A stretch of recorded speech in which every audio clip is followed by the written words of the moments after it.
2021 meeting of the Committee of the Whole. May I have a roll call, please? Mr. Belstria. Present. Mr. DeJohn. Here. Mrs. Finney. Mr. Mano. Here. Mrs. Sabetta. Here. Mrs. Snyder. Here. Mrs. Teresi. Here. Please stand and join me in the Pledge of Allegiance.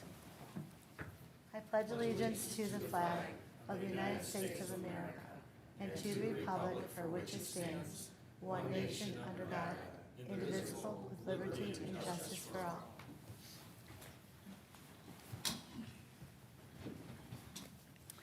The purpose of tonight's meeting is to provide us an update on the Aquatics and Community Center project.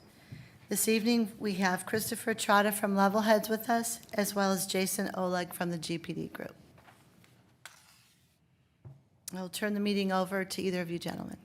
Just so I know, how much time do we, Our meeting starts at 7 o'clock, the council meeting. so, flip to the first slide. You know, we'd like to give you an update on where we stand. A lot of work has occurred since the last time we presented to you. Some of you have seen some of the behind-the-scenes work with Mayor, and Councilman Mano, and Chris- others. Hey, Chris, you should probably go to the podium, just so we can get it. Or he could, if he wants to walk and talk, use that thing. Okay, is that good? Yeah. Yeah, so Thank we've been working diligently on many different things, but I wanted to, you know, kind of as the first thing is to remind you of where we were, kind of some of the directives and some of the feedback from yourselves the last time. Number one is we wanted to create an award-winning facility, something that really stands out for the community and represents you all well, for your neighbors and everybody else. We really want to make something that's special here. We have one time to get this right. You know, this is the way we've looked at this is, you know, we have to make sure we do the right planning that's necessary to make sure we get the facility that's for now and the future. We heard from you as well. We want to maximize the pools, the water. We really want to make sure the aquatics really is covered in this in our design. We want to make sure the pool deck is large enough. Make sure that we have, for safety reasons, for security, for just all different types of activities, from infants to seniors. We want to make sure that we have a lot of variety. We want to make sure we increase the playground size. I think from what we showed before, it was a little small, and we want to make sure that we have the right space. We've actually moved the building to the east some and changed a wing of it a little bit to make sure we have enough room and keep the buffer zone along the residences to the west. We also, you know, bring back the giant slide, or at least the, you know, persona of that in some way. And we will share with you today what we're considering. And then the community rooms was really important, making sure that we had enough flexibility of the community rooms. And we've done something to make sure that occurs. And we've got a lot of different sizes of community opportunity spaces.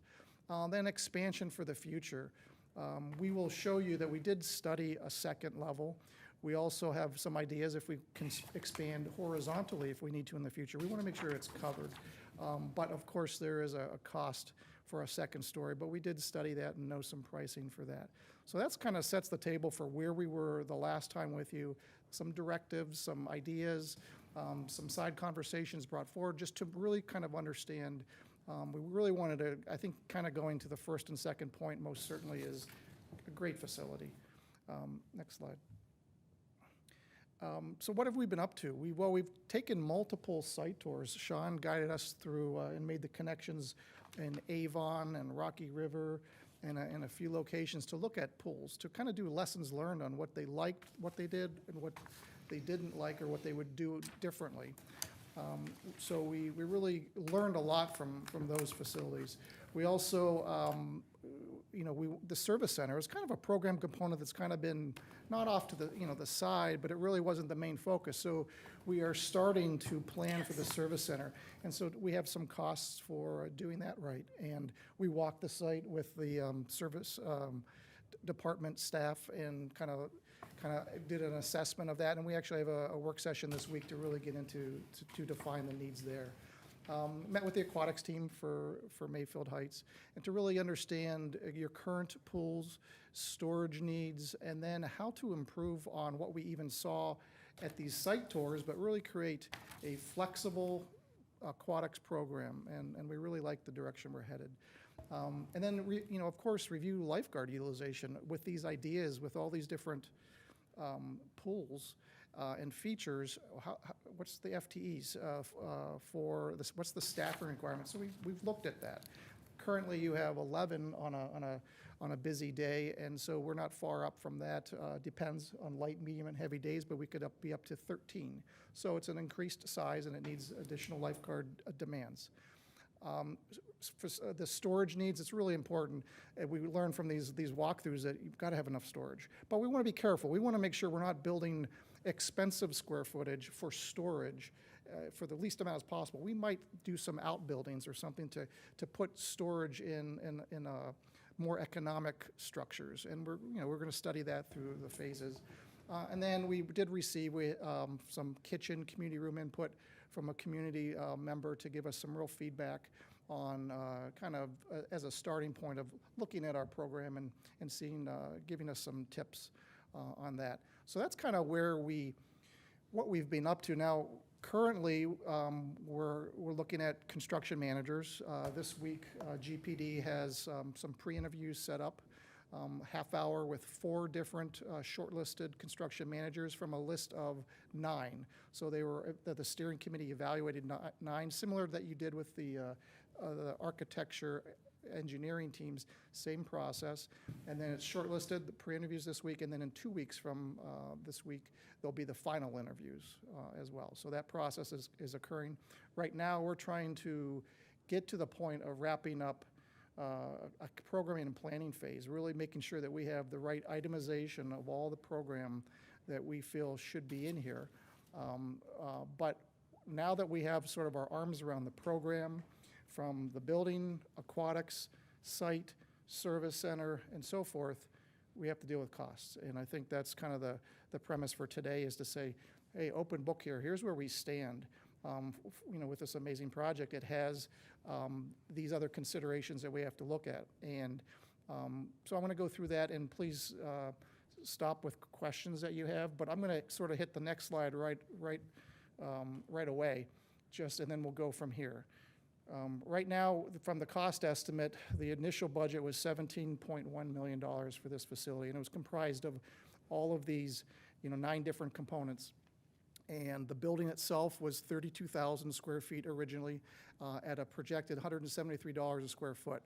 Right now, the current building is 34,691 square feet, and there's an escalation in costs through COVID, through the building materials, through services. Everything's up 20%. It's just a kind of a fact of our economy right now, and pricing that we see across the industries. It's not just this type of project type, it's everything. And GPD, our estimators, PCS, everyone's been monitoring that, really see that as in the industry. So right away, we have a little bit more square footage, and the cost per square foot is really the kind of hurting us right now. But in the future, these numbers may come down from the post-COVID, if there's such a thing, that they come down. But we're not going to hold our hat on that and kind of rest that that's going to be one of these cost mitigation measures. It may not be. The aquatics, we've added some aquatic features. It was 5.3 was the original budget. 6.4 is where we are currently. Parking, we are trying to maximize parking spaces. We have about 40 additional spaces. Site costs are up somewhat. Once again, once we get into all the detailed zonings and schematic design, sort of the next phase, we can look at what the actual count that we need, and that number could potentially come down. Underground detention, very expensive component that was in the original budget to make sure we don't have any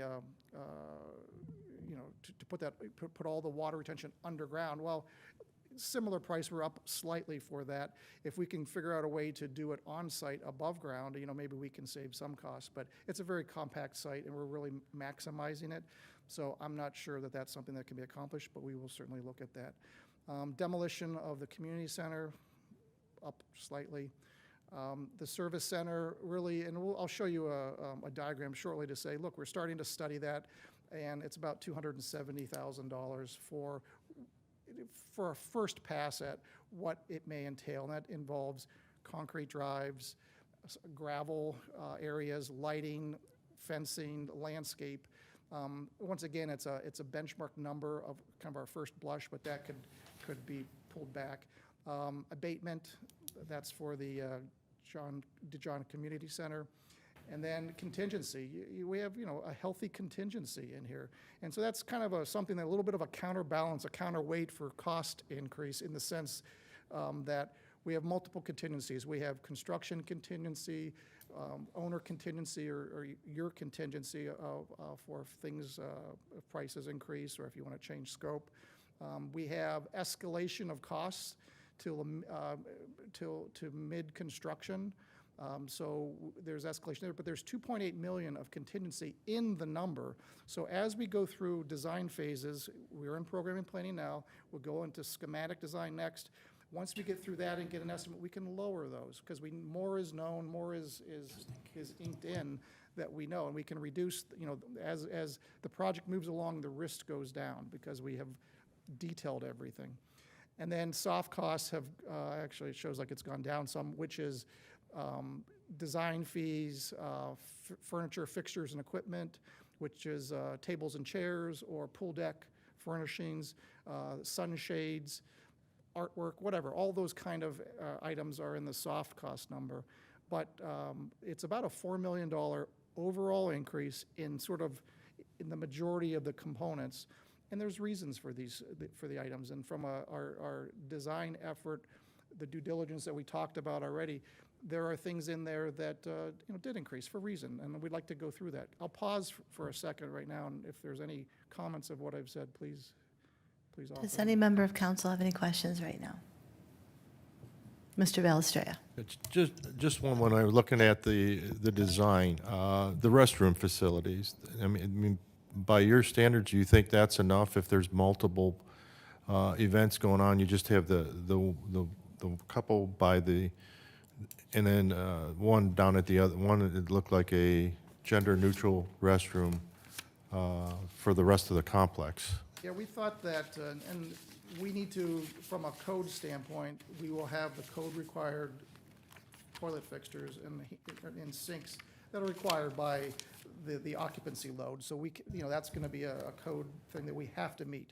When we talk through events, let's say, there's probably never going to be a large event in the gymnasium happening, like not besides just basketball and stuff, and also a wedding going on at the same time. Like you wouldn't be scheduling those heavy intense, because there's not parking for it. So we got some confidence that you're sort of going to be, busy with in the meeting area, the community rooms, and then the gym will just be recreation activities, light recreation activities, or vice versa, but never together. But we are going to study that in the next phase to make sure we have enough. But what we did was, though, we had separate basketball toilet rooms for the gymnasium, and then we had separate community center rooms. So we were duplicating when we thought that, we're also are trying to save some square footage too. So we combined them and figured it's okay, even if you come in two separate sides of them, men's and women's, that you can share them. And we crossing the streams a little bit with the demographics of, athletics and a wedding that would be okay for the utilization, so we don't waste space.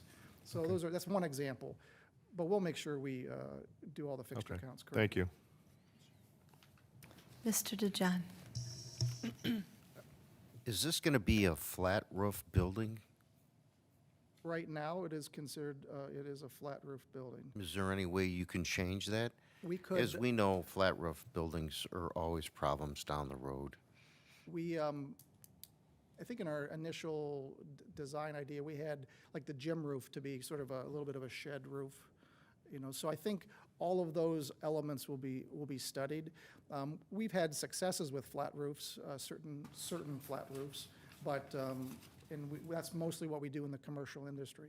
But that's something that we would look at. We welcome it, and it might be a cost savings measure too. I don't know. We'll get into that, but we would definitely look at it. Thank you. We will have some flat roofs where there's an air handler unit sitting up there for infrastructure. The units need to be on a flat roof, and not, we don't want them on a gabled roof. So there'll be it could be a little bit of a hybrid, different types, but I hear what you're saying. Were you going to elevate the room, the community room, height of that room? Yes. We talked about that, okay. Yeah, there's kind of three heights of the space. There's the gymnasium, of course, is 29 feet, 30 feet tall. Then the meeting rooms are probably taller than this room here, a little higher up. And then you have regular spaces and rooms and hallways, which are lower, the next step down. And then we're really trying to have the main sort of, as I call it, the concourse of the public, just circulation, to be as high as like the meeting room space. So it's nice and tall. And we can show you some images as well to Okay. promote that. Any further questions right now? Okay, go ahead. Thank you. So just to, tie us back to maybe the last time that you've seen, this was the kind of the original design, and it was a curved shape, and it was just sort of for ideas and showing you, our thoughts. Well, when we show you the new site plan, the shape looks a little different, but what we did was, kind of almost with the, roof considerations, we're trying to simplify. A curved shape is expensive, and we want to have as much of a faceted or rectangular spaces as possible.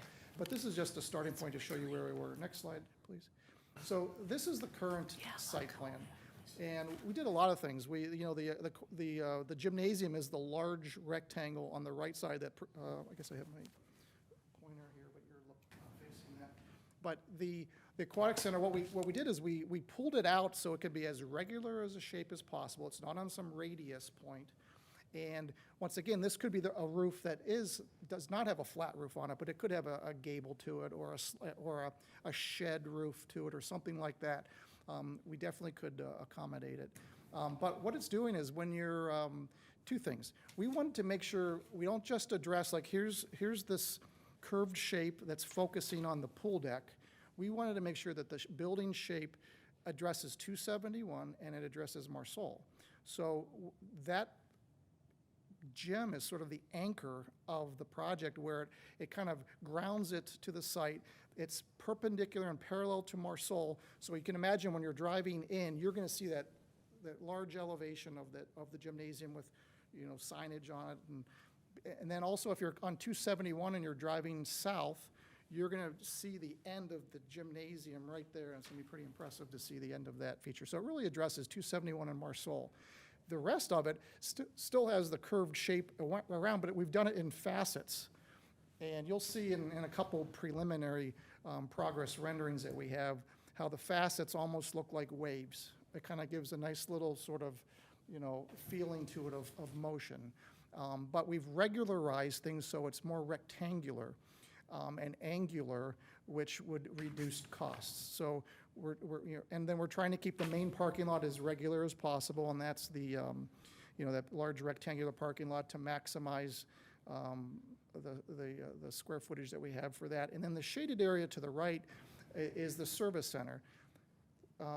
Let's go to the next slide, Christopher, real quick. So the service center is right now estimated as $272,500 for 33,000 square feet of renovation, meaning tearing down the service center, or the existing community center, and then building out a drive, and then lay-down space, and the recycle bins, and all those things will go in that space. And we've estimated how much landscaping, square footage of landscaping, the concrete drive, additional lay-down space that's gravel, and some is concrete, drainage needs, and lighting and power. So make sure we have, it's illuminated, and provide power where we need to. So from our first blush at the cost for that $272,000, our goal is, through a series of work sessions with Sean and the service department, is to lay this out and really get into the details and see if it's that or less, hopefully.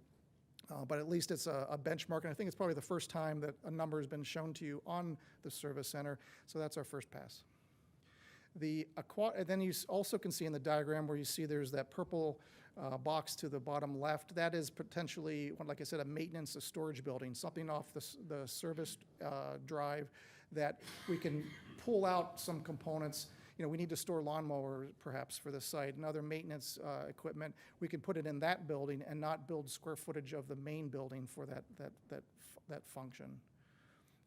This Aquatics diagram that you're seeing is, the current plan, and we'll show you some closer up detail of all of that. But we definitely are really emphasizing the aquatics program and increasing it in size. Next.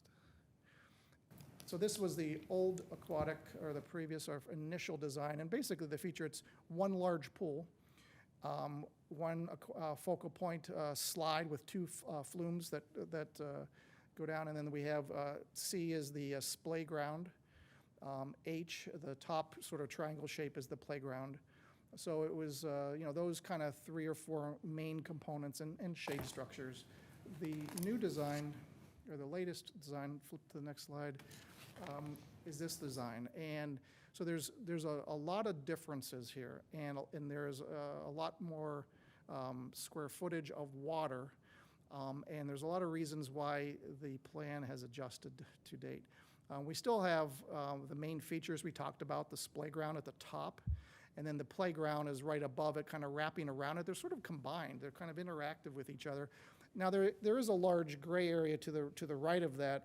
We haven't adjusted, but the playground now can get bigger. We actually, the curve of the building splayed out more, and we moved the whole building to the east, like I said. So we're creating more space for either future development or future increasing program, like the playground, adding to it. But we're really trying to create more space on the inside pool deck area. We also have done a bunch of other things. We still have the zero entry pool, the shallow water, which is the curved pie shape, but it's connected to sort of a channel as well as a vortex, which is it has water that circulates around, and it's really some activities for seniors to build up their fitness with walking and so forth. So we're really trying to make sure that the facility can accommodate all types of your community members. We had a 6-lane lap pool before, a single pool, and what we've done is we've split it out. And so we have shallow water in the complex I just described, which has only 3 lanes. And then it has a little side portion to it where you can do activities like volleyball or basketball and things like that in the water. It has that vortex in the channel that goes around, sort of like a little lazy river, if you will, that has flow around it. But if that pool goes down for an accident, let's say by someone in the pool, you now have another pool to go to and can keep activities going, which is the deeper water pool. And that has 4 lanes. So we've separated the pool, and we've also as a resultant of that, there's 2 different filtration systems. So that's accommodates some of the added cost to do that feature.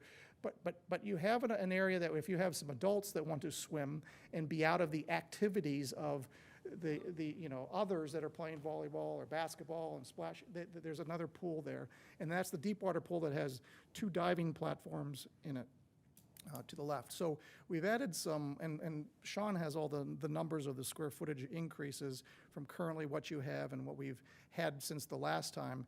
But once again, we kind of heard everyone about, we need to make sure we have enough water, and we've done that, and there's been a lot of I think clever design ideas that have, with this pool separation, to make sure from an operational standpoint, from a safety standpoint, and several other conditions, that it's a kind of a great direction to go.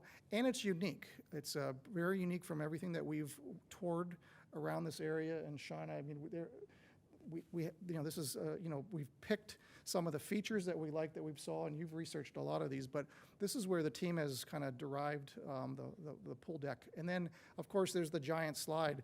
And Christopher, flip to the next.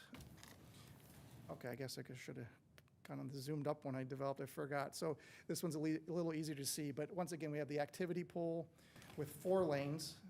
We have the leisure pool, and these are the square footages assigned. And then we have the current channel and the vortex. You can see the circle in the middle where you can go into it, and it's the water circulates in a direction. And then we have the pool C as the spray pad integrated with the playground. And then we have the giant slide. And we went from a 30-foot tall platform to a 40-foot tall platform in this design. Next slide. So this is the customized slide. which has 6 plumes, which the other previous one had 2. And what this has is kind of reminiscent of the giant slide where you can have racing with your friends. 4 lanes that go serpentine down. Could be time trials. They have a large clock. You can have a lot of fun with that. But 4 plumes coming down, and then you see the yellow and the green. So we also have these tubes that come down into each and discharge into each of the pools, in the deep water and into the leisure pool. So there's 6 different plumes versus 2 that we did before. So this was customized design for this site.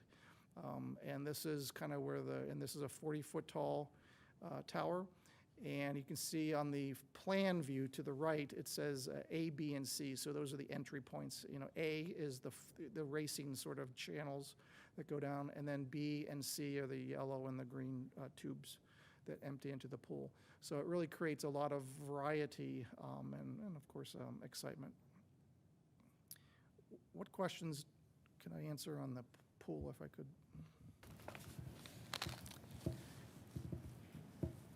Does anyone have any questions? I like it. And we did study, Like it. go to the next slide, I think we have it in here, I'm not sure. Okay, so truly a giant slide, okay? If you just have a single run from 40 feet to 0 to ground, look how long it ends up being. It goes all the way to, almost to Marseille. But we kind of went the other direction and said, look, okay, interesting, great, but I think there's a lot more opportunity for the other slide. But this one does fit on the site, and I think it's still a decision point. One giant slide, and it could still have a couple plumes that spin off, I imagine, but this is a pretty tall and long slide. So I don't know if you guys have any thoughts on that one, but we studied it both ways. Do we know the size of the original giant slide, how tall that was? I went on it, I don't remember. I was just wondering, like, We were talking about it. I do have one quick question. This might be for Sean. So I can get the numbers, how big is our current pool? So how can we take what the sizes of these pools are and get a vision from what we currently have? So our current pool is a little shy of 84 square. So can you put the measurements back on? Go back up to the next previous slide. One more? Yeah, right there. just so I could see, get a vision for Our this. pool is both combined are a little under 8,400 square feet. This one is just over, I think, 12,000 square feet. Okay. So the combined pool is 8,400, okay, Yeah, so we're, That's what the kid. right, That's everything? That's all the pools, 12,000? yeah. All these. Oh, no, Yeah. Gail, 74. go ahead. Ask. No. So you're saying that all of the pools combined are 12,000? yeah, so if you add up the numbers there, The leisure pool? It's the- almost close to 13,000 if you add the spray pad as well. And then you have the giants, or the slide as and those run out into water, into the troughs, if you will,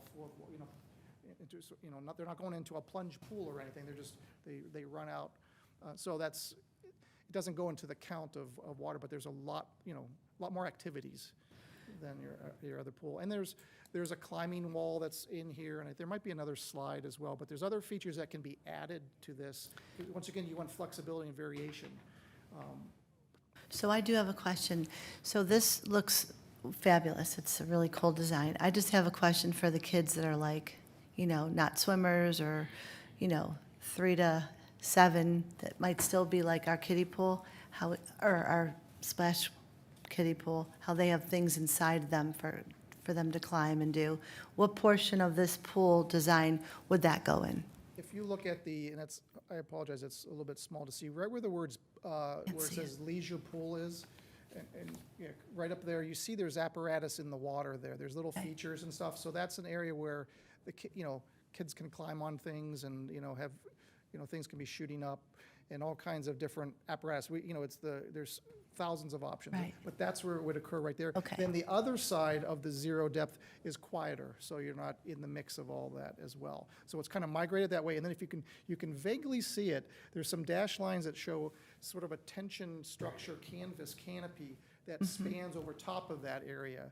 So that Okay. also is, so there's there's shade, and it's just, you're not all in the sun. Okay, thank you. Yeah, and Mrs. Tressi.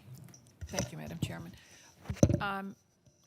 What about chairs for ADA chairs for There putting are- a child who's in a wheelchair into the pool someplace or in a couple different places? there are planned for 2 lifts, one in each pool to get those visitors in the water. And, we're not showing other shade structures and things like that. This is just to make sure right now, and we'll get into the floor plans in a second, that we have the right components and we have a cost that's associated to make sure one for one, we know everything that you want and we have a cost for it.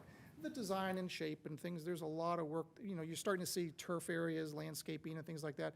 None of that is final. It's gonna look different than this at the end of the day. But this is how the components fit. Do they fit on the site? Do we have, our goal was 75,000 square feet for the pool deck, including the pool building. We're meeting that. So we've been increasing it.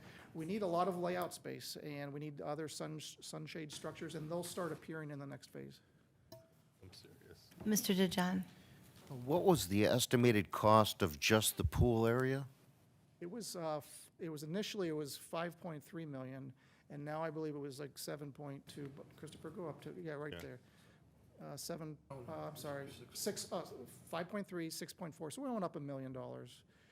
But there are more features, there's separate pools, so that's some of the reasons. I mean, that's truly increased scope in those areas. Call it increased fun, so. Are there any other questions? Great. Okay, thank you. You can go on. Okay, then let's get to the plans real quick. So, I just put this recently together and I forgot I had so these are, we added the channel, the current channel, the vortex activity that was within it, increase the slide out. These are some of the things I mentioned all of these, but those are the reasons that is higher in cost, the $1 million. Next. So the floor plan, we had everything laid out concentric around the large tower water slide feature. And there was a lot of good things about this plan, but you had a lot of comments. Some of the comments that you all made was, the orientation of the meeting rooms and where the gym is and having to pass by the gym to the meeting rooms. That was one of them.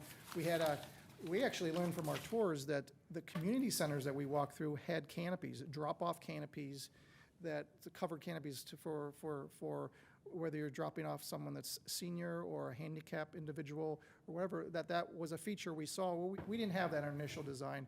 We had more sort of foreground of landscape and sidewalks, so that changed. We also had one entrance, and the feedback that we got was we need to make sure we separate out folks going to the community center and folks going to the basketball courts or the gym. So we did it in a clever way, and let's go to the floor plan, Christopher, is that we created, there was a need for, dual lobbies. Well, what we ended up doing was we have a single vestibule, so you'll go into the vestibule, and then you'll be directed to go left to the gyms, or you go straight through the next set of doors to the community center. So right there you're divided, but we don't have 2 separate entrances. We have one entrance to the community center, and then you get subdivided once you go into the building. So we'll share that with you. The rec department, the square footage and offices, we needed to increase those slightly to make sure we accommodated everything that needed there. So we increased that square footage a little bit. The service corridor, we had a service corridor, and it was recommended by some individual that came in to say, look, it's kind of nice to have from the kitchen to get behind the scenes to all the meeting rooms and to the gymnasium. You guys want to, remember that was a comment last time, but make sure that you can get to the gymnasium from the dock. So we did change that. But that back corridor has square footage. It's, it's 6 feet wide by 100 feet, and that's, a lot of square footage that's added. That wasn't part of the initial consideration, but I really think it's essential for this project. The gymnasium, Sean took a look at Broadview Heights, and it had the gymnasium size that he liked for the multiple courts, and the activities could be in there. So that increased, maybe 10 feet in length, but you do that by 90 feet, that's 900 square feet. So once again, but we have a gym that's very flexible, and it has the nice margins around it for bleachers if needed and so forth. So that we also accommodated that in this design. Increased storage, increased some parking, and then added a drop-off canopy, which we didn't have before. We thought that was really important. So this is the current plan, and it's very similar to the last plan, except for the curved shape. It has all the same program components that we had before. Let's zoom in on the plan. Go to the next diagram. Oh, that's fine. But so the entrance, if you look at this entrance, you come in under this canopy. There's a drop-off for whoever you're dropping off. You come into the front, and you go in that vestibule, and you can go straight through the doors, or you can go to the left towards 21, which is the lobby for the gymnasium. But they're connected. They're right there. So you come into the one entrance, and you can go to the gym, or you can go to the community center. Also, if there's an activity in 22, the gym, and it needs to expand out, it can expand out into 3, which is the main concourse. There's doors that connect that gym lobby, if you will, to the main corridor. So it can ebb and flow as it needs to. And some in the middle, too, is a reception area. So when you come into the vestibule, someone can be there to greet you or to direct you if needed. But hopefully through our signage and wayfinding, it'll be very recognizable on which direction you go. But one of the facilities we went to that had a gymnasium and had community rooms, it wasn't very obvious. So you came into the community rooms, and they literally said that if you came in the wrong door, they'd send you back outside, go down to the community center entrance, and go in there. When there was an interior corridor there, so we said, no, you come in, you're at the right entrance, and the only thing you need to know is whether you go left or straight forward. That's the only direction, and it'll be signed, very well so that you know which direction. So we kind of like that as a solution to not create 2 separate entrances and confuse anybody. Everything else is positioned, the gymnasium it's larger and it's moved out to the right, and then we're showing dash that there could be a potential, walking track if that's something that we'd like to do. But that sort of goes into the conversation of a second level. Go to the next slide real quick. We did study doing a second level, and it was, the walking path. It was program space, and this diagram is really just kind of extracting up a second floor from over top of the first. And basically 26, the number 26 in this, where it says second level is pointing to, is right above the core areas between the meeting rooms and the gym. That's a lower roof area, but you could build that up and have program space up there. It could connect, be a balcony going, over the concourse down below, and then maybe go over to a roof deck. But it ends up being about 5,000 square feet, and it's another 1.2 to 1.4 million that's not in this budget right now. So if that's something that's important, there's a price tag, of course, for that, for doing that second level space. We did determine through our work sessions that there really wasn't program that could be on the second floor from the standpoint of making sense to spend those dollars, unless you wanted the ability to have this space for the future. But all the meeting rooms, the gym, of course, and all these other functions want first floor real estate, and that's what we showed. But we did study this, and of course, if it's an important consideration that you all want, that's what that costs. But it would be certainly a nice feature. Now, on the site plan, what we've done is we've shown areas where we can do horizontal expansion so that we can, go back to the site plan real quick. And then use your cursor if you could highlight it. Yeah, there's an area that's shown dashed right there, 4,500 square feet that we could bump the building out in whatever shape it needs. Or in fact, to the right of where it says Aquatic and Community Center, there's some parking right there. Something could expand in that area too if we wanted to. So we definitely have an answer for future expansion, but vertical expansion was that 1.2 to 1.4 million.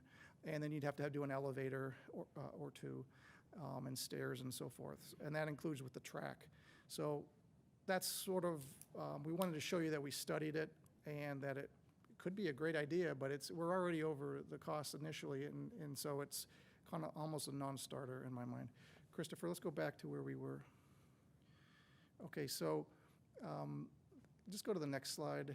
Okay, so this is a zoom in of, we talked about the entrance area. Go to the next slide.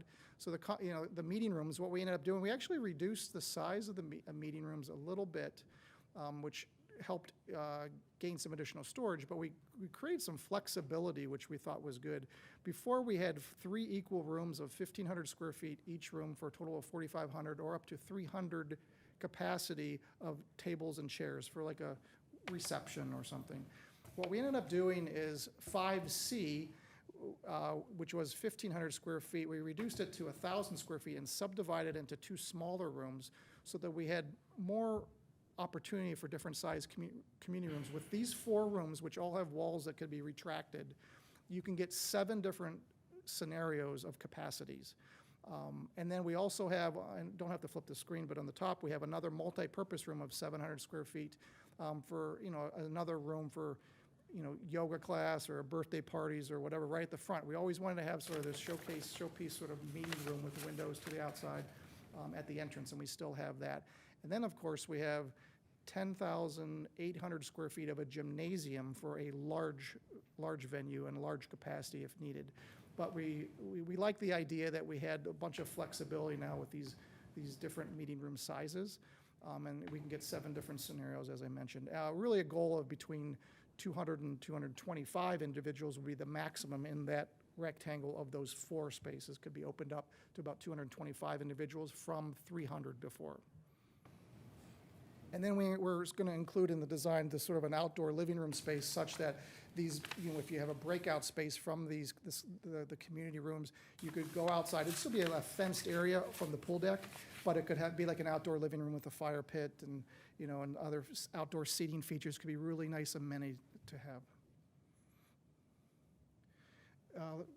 One more slide. And then the pool building, is really all comprehensive of changing rooms, restrooms, lifeguard, the public restrooms, and concession storage. That really hasn't changed. So the design really hasn't changed much from the standpoint of the program, the flow, but we put the lessons learned from our site visits into this plan and really try and improve it. And then to the restroom question, 35s is a men's and women's restrooms that have 2 showers in each. And when we toured these other facilities, they had about 5 fixtures, toilet fixtures in each, and they thought they should have done a little bit more. So we have the ability to have 7 to 8 toilet fixtures in each of these rooms with changing accommodations and showers, 2 showers in each in this design. Okay, next. So just from some talking points, of course this is a large number we presented. It's about $4 million from the initial estimates. We have $2.8 million for contingencies in here, so that number will reduce over time. And we have kind of accommodated for all risk contingencies. So that money is there as a backup. Phased construction. It's not do you build the gymnasium day one? Yes, we recommend we do, but if you're trying to get from the order of magnitude of those dollars, it's spread out by all the components: the aquatics, the building, the site, the new service center. Certainly, they all add up to cost, but the magnitude of that difference is like a gymnasium or something. It's a sizable number for the budget. Or the pool features. Maybe some of those, the plumes that come down, maybe those are phased in. You don't do all of that at once. So there are opportunities to step back some of the features as well. But right now, what we did was the master plan of the site to meet all of the needs that we discussed, things that we saw. That we didn't stray too much from the overall building program. It's a little larger building because of the features that we've wanted. And the initial estimates, the initial square footage They were, guesstimates at that time, and certainly the climate has changed cost-wise for building buildings. It's just a lot more expensive to build them in the last year, and it's affecting us as well. That bit, and maybe hopefully we'll have a better bidding climate in the near future, but we can't rest ourselves on that. Next slide. This was sort of the original, these were the kind of the polished renderings we showed you. The next slides and stuff just show where we are trying to put the forms together. So once again, we've got multiple entrances, canopies, drop off. These are just kind of works in progress, just showing the considerations. We always want to make sure that we're just not having a program on paper. We want to make sure there's a real building behind it. Keep going, please. Next. This was the original view that we shared with you. And so this doesn't have a lot of detail to it. We're just building the model, but you're starting to see sort of those waveforms kind of come into it, and has a real sleek look to the building, and the pools. And then we also wanted to make sure that the facility, from a entertainment standpoint, also in the evening or movie night on the water or something, that it has some nice ambiance as well. So these are just some progress images. You guys wanted to be part of the process and see where we stand. These are kind of, half-baked. They're not like what we've showed before, but it's just, work in progress. That was kind of the end of what we wanted to present to you. And then just, if you have some questions, love to field any more that you have. Mr. DeJohn? So, I never received one of those cost sheets that you had in this program. Do you have one of those? The estimated cost sheets? I'd like to see one of those. And this may be kind of late asking this question. Has you ever designed one of these centers before? Oh, we have our team that we put together with WTI. We have a specialty aquatics consultant that came, was it part of our team. And then we have Liggett Architects, which is a companion team that also was assisting on the project. But yeah, no, aquatics like this, no, that's why we brought on board a national, international expert on on the such. It's very complicated to do these pools. All right, and one last question. How far is it from the kitchen to the room 5C? How long of a walk is that? It's, could you go back, Christopher, to the floor plan? Yeah, that quarter there. You can see that the pair of doors there, that's an 8-foot vestibule at the back. So, it's probably 100 feet all the way to the gymnasium. Okay. And so 5, it's a little bit of a, but the kitchen is number 11. It could be no closer unless you stick it as an appendage onto the building. Did you ever think about putting it in the middle of all those rooms?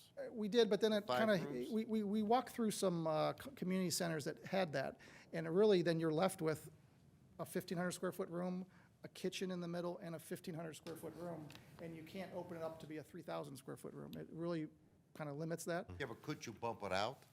and that adds cost. We're trying to keep in the streamlined shape. As soon as you add that component out, you've added these elevations. Let's bump out a roof. So yes, we could do that, but it's going to cost more to do that. But technically, 5C and 5D would not be able to use a kitchen if 5A and 5B were rented. Well, the kitchen, they could transport the, food down the hallway right into them. The long Yeah, blue thing yeah. is a hallway. And keep in mind, we're trying to, 13 is the mechanical room, 14 is the electrical room, kitchen is right there.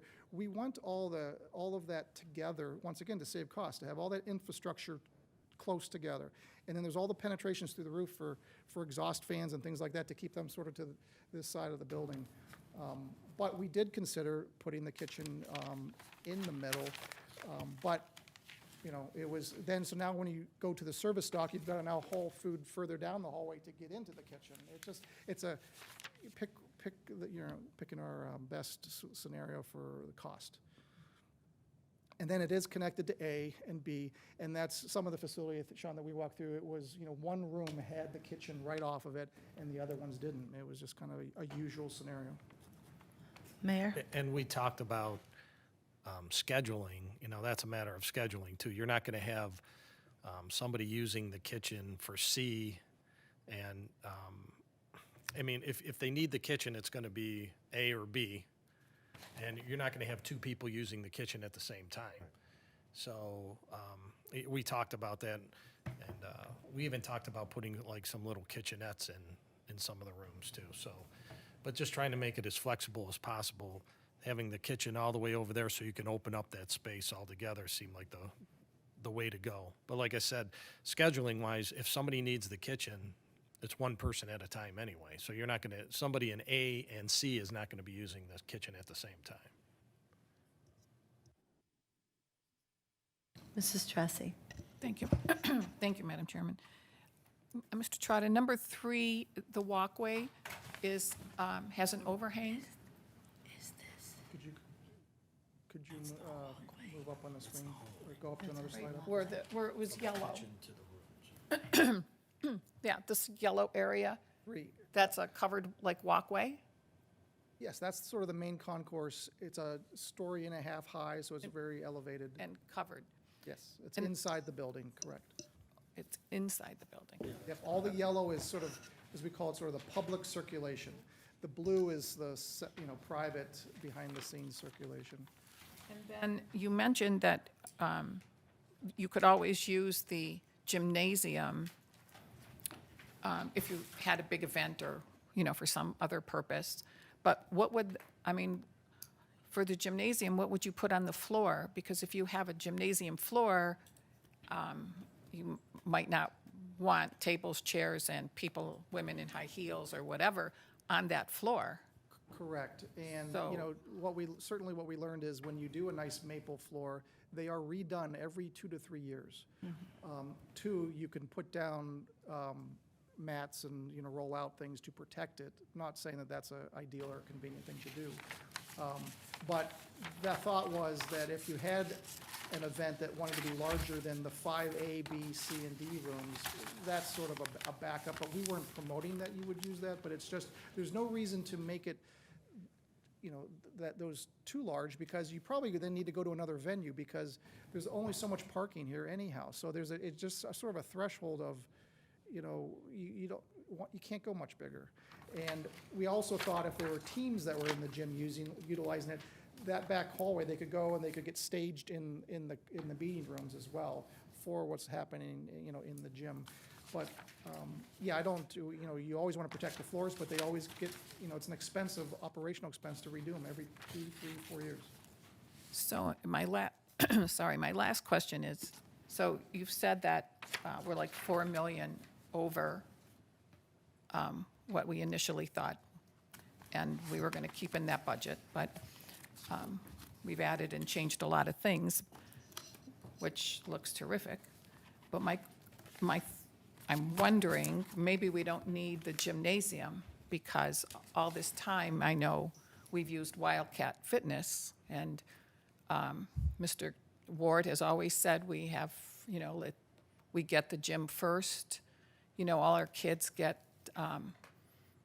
the ability to, have all their programs there all the time. And first, maybe we don't need a gym here at all, because we're just duplicating what we already have, and what I know Mr. Sean and Patty, they love Wildcat. So maybe we could lop that off and save some millions and, use that money for something else in this aquatic area. Yeah, that's why it was on our list as something that's either phased, that it could occur at another time, added on, because it's a consideration. But it's not, I'm following with the program, what is mentioned, but also we have to make sure we, accommodate the dollars, so. Yeah. Sean, how do you feel about continuing to use Wildcat like we have? I get, I know you don't want to use the pool. We want our own pool in our city, but we've always used the facilities there, the fitness, the track, the, So, one of the, Sean.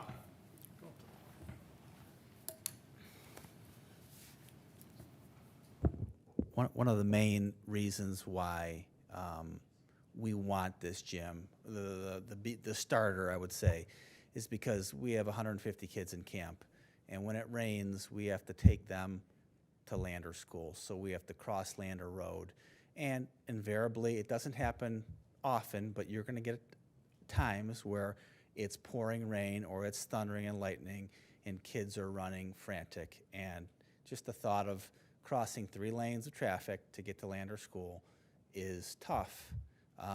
So back when we started this process, you know, we have a fund that has grown over the years from day camp and other programs. We also have the golf outing fund, and so one of the thoughts was we could put that money forward to help to fund part of the gymnasium, to build a gymnasium. So when it does rain, our kids have a place to go and get out of the elements. And, you know, sometimes that's half a day, sometimes that's all day. On a year like this, it could be 4 days in a row, you know.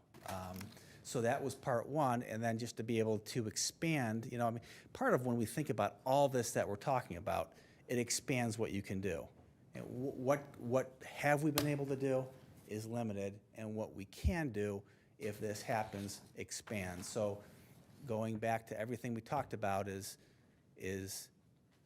being efficient with our square footage and being able to maximize our recreation footprint. And so this allows us to be able to grow and to do other things. You have a gymnasium, you could offer after-school programming for kids when they're done with school.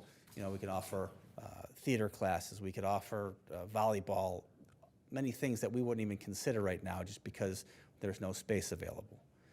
The other point on Wildcat Sport and Fitness, while it's a wonderful facility and we love it and we're committed to it, you know, the pecking order there is academics, then athletics, and then the community. So in the wintertime on Saturday mornings, the gym is not available till noon. In the Monday through Friday, from 3 to 6, it is not available to us. So you really get 3 hours a night in the gymnasium in the wintertime. So we haven't been, like, doing all of our kids' We programs have. there? So our LBJ program takes place on Sundays. Has taken place on Sundays since the beginning now. We're probably on 18 years or 15 years or so, so we're on Sundays because that's what's available for us, for our program. You know, Saturdays are taken, you know, by another community that's also offers basketball for older kids. And so there's potential to grow in what we can offer our residents. And it's residents only for our gymnasium? Well, so it's our gymnasium, as we see it, would be program-based. So we wouldn't, it wouldn't generally be something that was open for open gym. That's something that you can do at Wildcat Sport and Fitness. This would be something that we would be highly programmed. So we'd have basketball and volleyball and theater or whatever other programs that we could, sky's the limit on what we could come up with. But we'd like to program that mostly. Thank you. Thank you. Madam Chairman, Mrs. I have a Finney? question, Sean. I meant to ask you this for the last month. When I was looking at the drawings, I thought I saw amphitheater. Was that part of the plan? I think that was in one of the early renditions. It was just an idea on how to utilize a portion of the site, a creative idea to have some kind of outdoor venue for watching movies or some kind of event. But that I've been hearing a lot of residents, especially elderly people, that would like to have that after going to the Grove. And the other thing is they do want the gym there. I talked to a lot of seniors, and they're all talking about how excited they are. Because I guess they don't really like using the other one. It's too difficult and the timing's not good. So I'm getting a little different take on it. But so is there going to be amphitheater, or we don't know yet? It's not in there at this point, but taking that into consideration, we can certainly look at where we could place something like that. Thank you. Thank you. Does any member of council have any other questions or comments? Mr. DeJohn? Just one last question, and really it's for Mrs. Fagan. So we're up to 21.6 million, probably get closer to 25 million by the time this is done. I mean, how do you feel about all that? We obviously have a limited source of revenue coming in.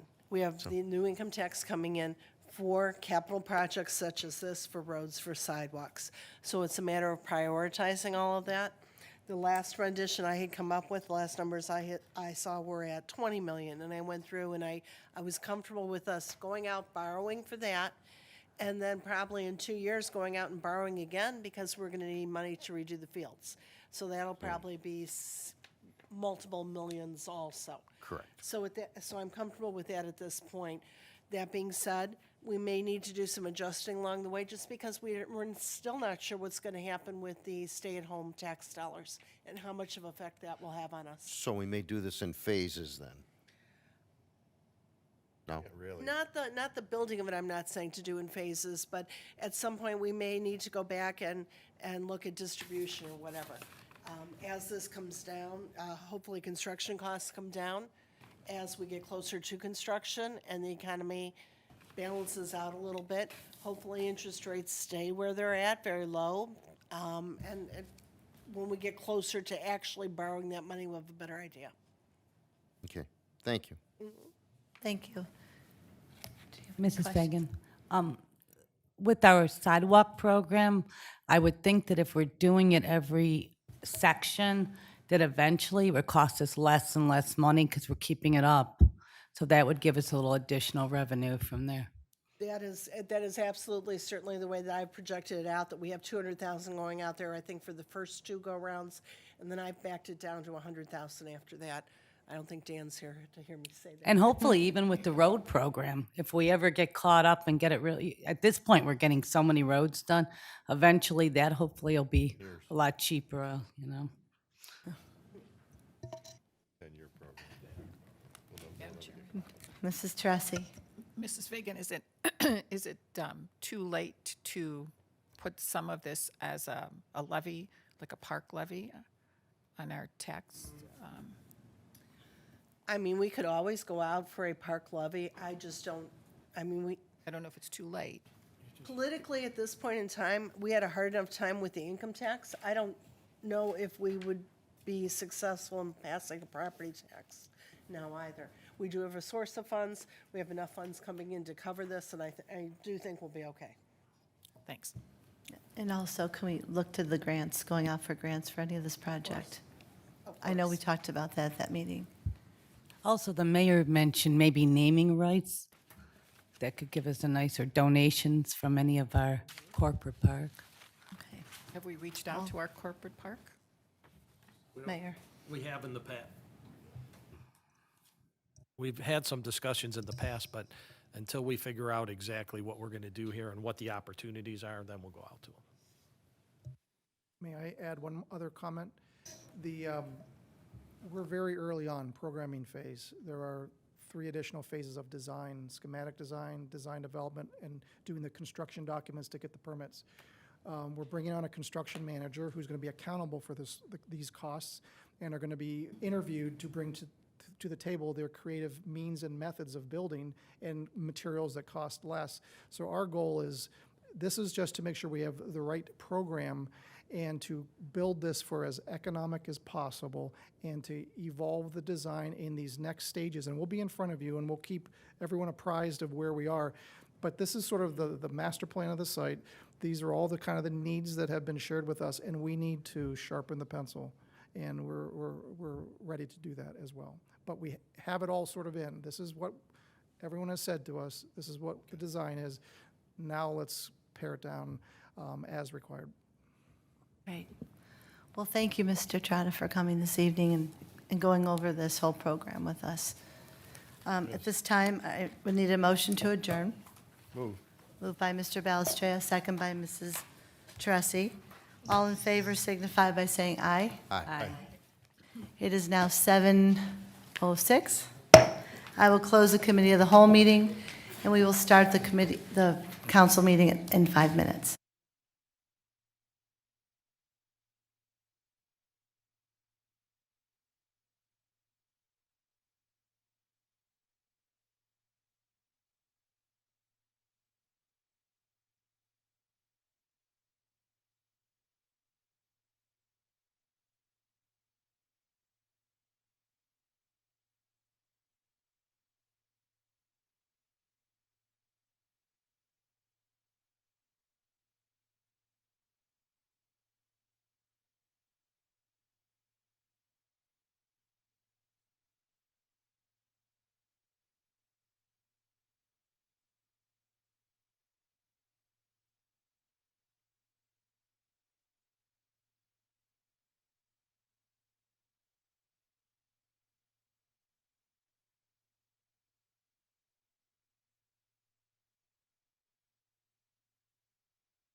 Good evening. I'd like to welcome everyone to this evening, August 23rd's council meeting of the City of Mayfield Heights.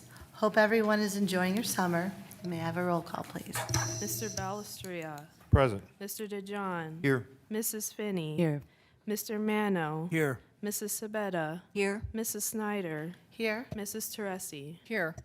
please join me in the Pledge of Allegiance. Pledge allegiance to the flag of the United States of America and to the republic for which it stands, one nation under God, indivisible, with liberty and justice for all.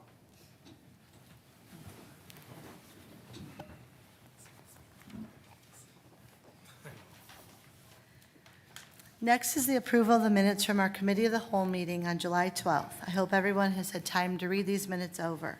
Is there a motion to approve the minutes? Move, Finney. Moved by Mrs. Finney, Second. second by Mr. Balestrea. Are there any suggested changes, amendments, or deletions to those minutes? Seeing none, is there a motion to approve? All in favor signify by saying aye. Sorry. Aye. Nay? These minutes have been approved. Next, we will move to the approval of the minutes from our council meeting from July 12th, 2021. I hope everyone's had time to review these minutes. Is there a motion to approve the minutes? Moved by Mrs. Teresi, Second. second by Mrs. Sabetta. Are there any suggested changes or deletions to those minutes? All in favor signify by saying aye. Aye. Nay. These minutes have been approved. Next, does any member of council have any correspondence or announcements?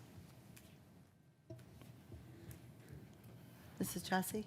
Oh, you want like this? thought I you- did, oh, I'm sorry. Okay, No. all right. Seeing none, we'll move to reports of officers, starting with the mayor.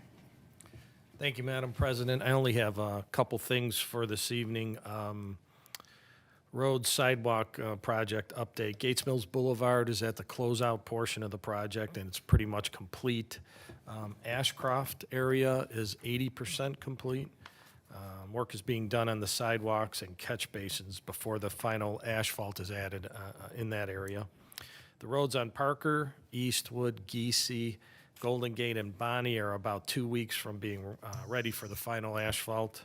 And then Parkland, Cedar, and sections of Mayfield Road will begin.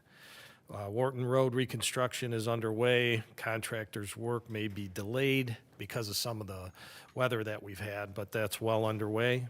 And the 2021 sidewalk program should start the first week in September. August 6th was our first responders night, which was very well attended. It was a nice program. The police department conducted a drone demonstration. Vehicles from the service department, fire department, and police department were all there to show the residents how they work. So it was a nice opportunity for the residents to get out and meet some of our police, fire, and service guys. And that concludes my report. Thank you. Are there any questions for the mayor? Mr. DeJohn? Yes, Mayor, just one question. I see on 271 in Moreland Hills, or I'm sorry, Pepper Pike, they're constructing a burial wall there. And I thought the burial wall was only for areas in the state of Ohio that were constructed in the 1960s. Because when we asked about the burial wall for Hidden Woods, that's what we were told.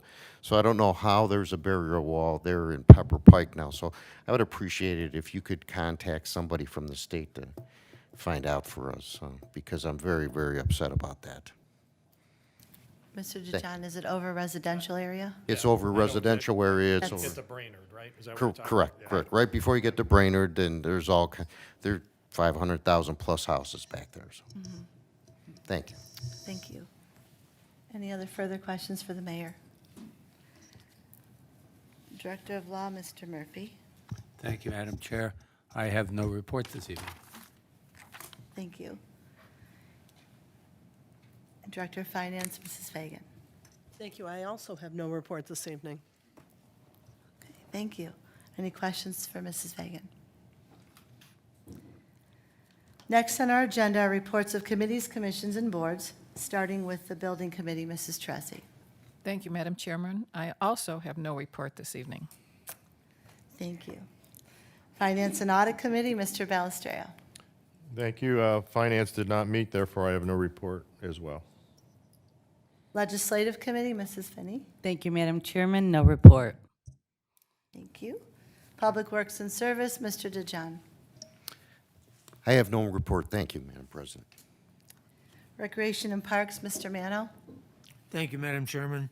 The annual car show will take place this Thursday night, August 26th, from 6 to 9 at the Winking Lizard in Eastgate. The cost to enter a car is $5. Dash plaques will be provided to the first 100 registrants. The event is free to attend. Food and drinks will be available for purchase. That's my report. Thank you, Mr. Mano. Safety and Transportation, Mrs. Sabetta. Thank you, Madam President. I have no report, but Resolution 2021-70 is on the agenda tonight, and Chief Bittner is available for questions. Thank you. Thank you. Board of Zoning Appeals, Mrs. Sabetta. Thank you again, Madam President. There are several items on the agenda this evening that council can address when they come forth. Council does and has received the BZA board minutes. I encourage all applicants to address council during the public portion of this meeting. Thank you. Thank you. And Planning Commission, Mr. Balistreo. Thank you, Madam Chair. Thank you, Madam Chair. Again, I have no report. The Planning Commission did not meet. But Thank there you. are 2 items on the agenda as well. Thank you. We will now move to the comments from the public. We'll now proceed to this public portion pursuant to City Code. Each person will be allotted 5 minutes to speak with a maximum of 30 minutes allotted for the entire public portion. If you are here in connection with an agenda item, this is your opportunity to address council. If you would like to be heard this evening, please raise your hand, be recognized, and then approach the podium, state your name and address for the record. It is now 7:23. I will open up the public portion. Mr. Lopresti. First, I'd like to just say thank you to the city council for taking time out of your busy schedules in the summer to be here to hear these matters. We appreciate that very much. As you probably already know, we presented for the variance on our shed to the Board of Zoning Appeals, and they unanimously voted to approve our request. But as a point of clarification, I thought it would be important just for me to hit some highlights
hardship on the property itself.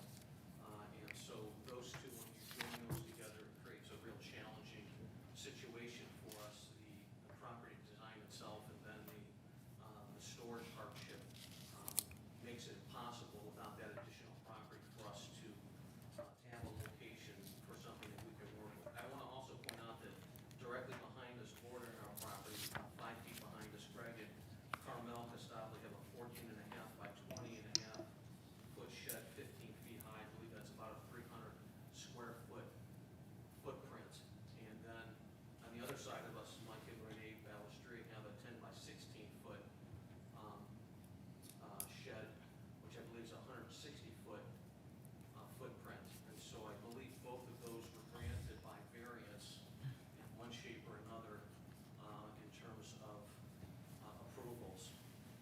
I do want to say that I think that because of the needs of many of the homeowners on Hidden Woods Trail, that the current sizing for sheds in the city is, for at least for our area, is woefully inadequate. I mean, many of our homes range from 3,000 to 5,000 square feet in size, and so when you begin to accumulate storage and you have patios and decks, that begins to be a real challenge in terms of having sufficient resources to be able to store equipment adequately.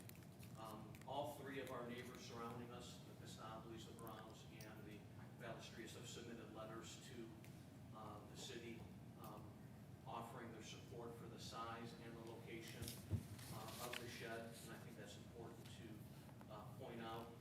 I'm a member of our HOA, and we are working diligently to continue to expand and support those variances for our residents, because we are all basically facing the same challenge in that development.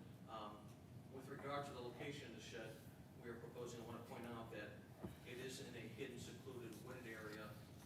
It did not require us to cut any trees down, we just had to clear some brush. It is neatly tucked in, I believe that's the northeast corner, if you look on the site plan that we submitted, behind 3 large Norwegian spruces in the back, and then surrounded, the remaining part of the shed is surrounded by wooded areas. We did not have to disturb any green space for the placement or the future construction of the shed. So lastly, it doesn't create a hardship in our opinion and estimation. I think we have the support of our neighbors. Doesn't create a hardship for our neighbors in any way, shape, or form. Thank you. Thank you, Mr. Lepresti. He, prior to the meeting, he gave me copies of all the letters, and they will be part of tonight's record. I gave them to Shanisha. So, okay. We have our public requests speak form. They're located in the back for all members of council. These are brand new, so that we know who's coming before us. I can address the people out. I just wanted to show everybody they're located in the back of council chambers. Okay, so I have Mr. Bruce Rinker here and Mr. Ryan Balco here this evening to speak. If I may, are we hooked up here? I think it would be useful to use the overhead, if we could use it, this portion. And if not, we can always come back to the point of voting on the resolution. Is it turned on? We want to go over some- Yeah, that's Bruce, fine. you need to turn your mic on. If you hit the button so it turns green. Oh, There you go. there we are. Perfect. How's that? All right, thank you. Thank you. My name is Bruce Rinker. I'm with the law firm of Mansur Gavin. That's 1001 Lakeside Avenue, Suite 1400 in Cleveland. We are land use counsel for Sheets. And then next to me is Ryan Balco. He's a civil engineer, and he is really the project manager for Sheets. So I'm the lawyer, he's the engineer. He knows all the right answers, but I'm going to try to give you an overview from my perspective, what we presented to the BZA. And I apologize. I know that you were provided, I think, copies of some of the tabs, but the layout, I provided each copy such as this, where it's tabbed for the members of the Board of Zoning Appeals. You got short-sheeted, so I apologize. But I thought if I go over this now, it'll help to explain a little bit more the context for the BZA's decision. As you're aware, with the two resolutions in front of you tonight, one predominantly is dealing with parking variance, and then the other is with the sign. Let me first address the parking, and I think to do that, to set the context for the site itself, Do we have overhead? Yep. We do. You do Yeah. and I don't, okay. Well, Keep working on it. oh. If you can see on your screens, what I've highlighted in yellow, this was the third tab, and this is a preliminary site plan that was provided by the developers, First Mainland, about a year ago. And it was about a year ago that Sheetz entered into an agreement with First Mainland. They're the landlord, we're the tenant. And this depiction really is kind of a standard layout, I would say really for any service station and convenience store. It's very, very, very unusual to put a canopy anywhere other than fronting on the street. If you look at Lang's, for example, that's pretty predominant right at the intersection, southwest corner of Lander and Mayfield Roads. We understand that the corridor plan, which city adopted several years ago, has been a kind of superhuman effort to realign the Mayfield Road corridor because it's so fully developed. I think you all appreciate the challenge. Sheetz has been working with city officials and also with First Mainland. I know you've gone through with Raising Cane's, so there's been a lot of talking about it. I just want you to understand that this layout, this is still a smaller lot size than Sheetz typically would have. Sheetz usually has anywhere from 2 to 3 acres for its sites. We have larger drive aisles than most competitors do. Parking is perimeter parking around a building that all 4 sides really is designed to look are designed to look appealing. That proximate of parking and the overall accessibility of the store with the canopies out front, with the wider drive aisles, all of those are based on the experience over about 600 plus stores over the last few decades that Sheetz has been operating. They find it successful, customers like it, and the safety features are really built into that. So what you have in this exhibit number 3, tab number 3, shows that perimeter parking and then additional parking, and I'll get to some of the specifics of the parking in just a minute.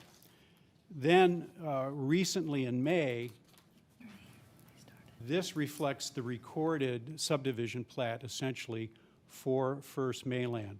And again, I pointed out at the time, everyone had anticipated that the canopy would be out front, a little bit of modification.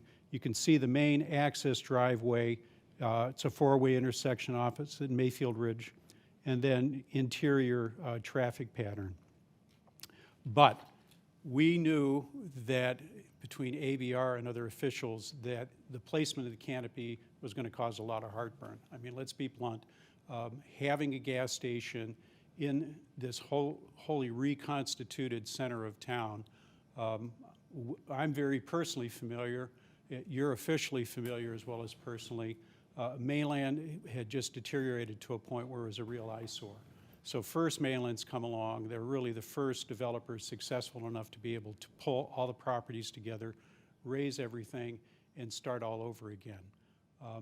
We understand that a Sheetz component may not have been what a lot of people had anticipated for more of a lifestyle type of development, but Sheetz provides real services, and I think you all understand that the investment, the several millions of dollars that Sheetz is putting in there, this is a ground lease, a long-term lease.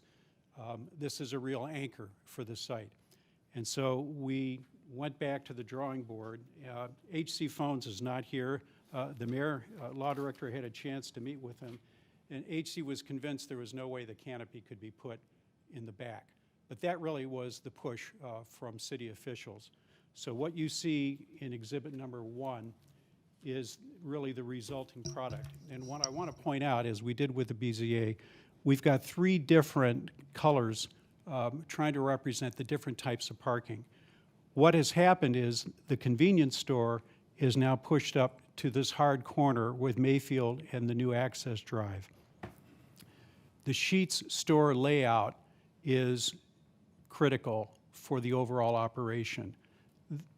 Employees who work inside have to be able to look out to the canopy area. That's a safety function, it's an operational function. And the main entrances for the store are thus designed interior to the site. The problem is the north wall, which flanks Mayfield Road, is essentially the back of store. Ryan can give you a little more detail, but recently at ABR, I think it was last Thursday, there was a lot of discussion about trying to dress up. We knew that this otherwise pretty blank wall, it's a Excuse me, masonry wall. Mr. Rinker? Yeah. It's been 5 minutes, I just have to be, Can I use some of Ryan's time? oh, no. and then let Wait, the I'm lawyer going to let talk? you, I'm going to make a motion to extend All it. right, thanks. Can I have a motion, Sorry. Mrs. Tressi? Second. Moved by Mr. Balestra, thank you. And I'll try to speed it up. But again, we just wanted to impress upon everyone, Sheetz is pushing this store up in this location really is a game changer. It's very, very unusual. I think there may be a store down in Columbus where they've done it, but it's the proverbial one-off. So the resulting challenge has been this white area will be pedestrian accessible, kind of a plaza area for seating, for eating. But designing this facade to meet ABR requirements is still a work in progress. But I think that that's probably the key component. Otherwise, from a parking standpoint, what's happened is where you have these pedestrian sides, you no longer have that perimeter parking. So the orange parking areas, these reflect really basic numbers for Sheetz. For a Sheetz store and fueling area, typically the number of parking spaces based on experience is anywhere from 40 to 50. The number here, I think, is what, 37. So we're just shy of what we would want. Down on this southerly portion, that's typically where our employees are going to park away from the action because the closer parking is always for retail. That's the preferred parking. This green area is shared parking. It's kind of a common area with the landlord. So Sheetz does not have exclusive control over those spaces. So that's going to be a PRN as needed basis, what's available, what's not, because other tenants within Mayland will be able to have access to that. So there's sort of competition for that space. And then this area on the side, this sort of pale orange and the blue, this is a pre-existing recorded reciprocal parking easement with the property to the east. And that's something that kind of hamstrings the whole development. This is something the developers, the landlord, they've had to respect, and Sheetz likewise. So we've added in the numbers, there are 25 of those blue spaces. When you add it all up, Sheetz under your manual would have 52 parking spaces as a variance, and that's what BZA looked at. We have argued, and I won't beat on this, but I have to make the point. Under your zoning code, chapter 1189, off-street parking in that chapter is exclusive. The manual takes a back seat, as it were, to that. Our position is that as a matter of law, we don't need variances. Why? Because under your traditional code requirements, you wanted extra parking off-street. The manual, though, is designed to try to minimize parking, improve pedestrian access. But the fact of the matter is, we know from experience we need these 40 to 50 spaces.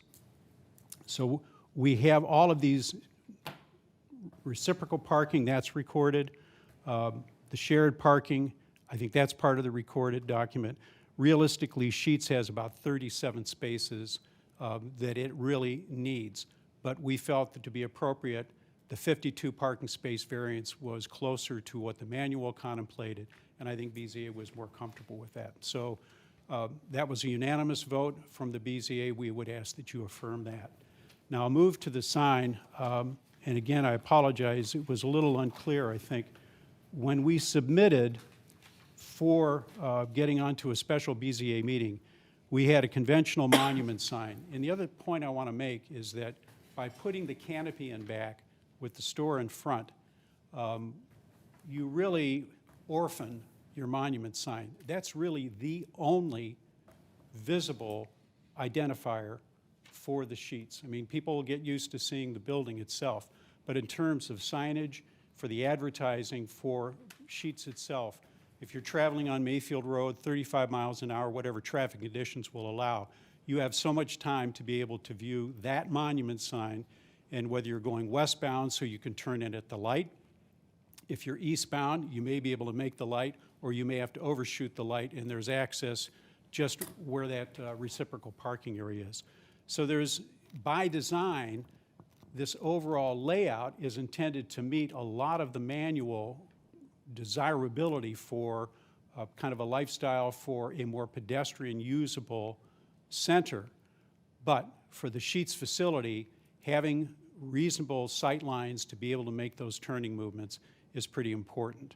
I would also note that under your code, it's only the changeable copy component where this 14-inch font height is called out in the code. But in the meantime, what we did was, after we submitted this sign, knowing that there would be variances required, talking with Mr. Jameson, Ryan Balco was able again to go back to the well, as it were, and this is a smaller monument sign, which is fully code compliant in terms of its physical dimension, height, width, and square footage. Thank you. So the only variance for the sign remains this 14-inch, and we know it ended up that it was a 4-to-1 vote at BZA, and I think a number of the members were concerned. All we can reiterate is that Sheets conventionally has a 14-inch sign. I think really by standards, if you look at ODOT or most driving conditions, even higher font size would be fine. The lettering for Sheets itself is not regulated as to height. It's the changeable copy. What we have asked BZA and we're asking council members to appreciate, it's the one sign, it's the one opportunity to see it.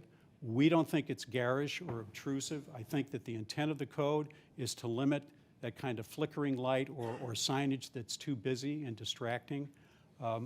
We've winnowed down the variances to this one area variance.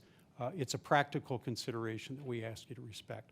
So that's all I have to say, but Ryan's got some other information if you have specific technical questions. Didn't know if you want to ask them now or if you want to take them when you're ready to vote. Thank you. We can wait and take them before the vote. Thank you, Mr. Ringer. You want to just, I think Ryan at least wants to. Sure.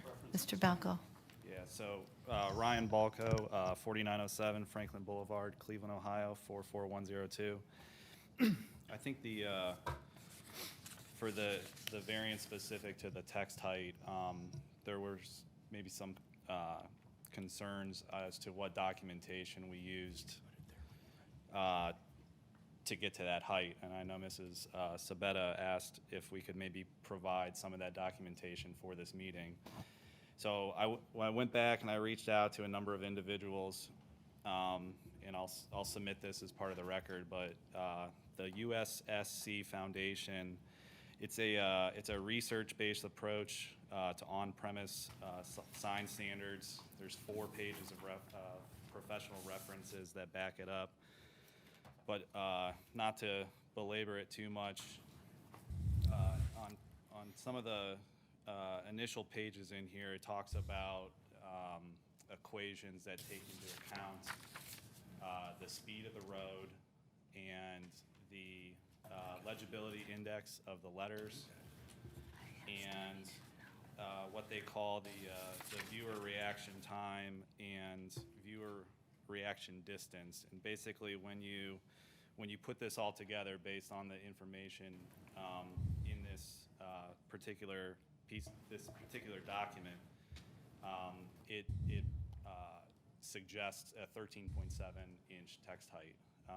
Our vendor, Skyline, that we use for our pricers, has a 14-inch standard text height. That's what we go with.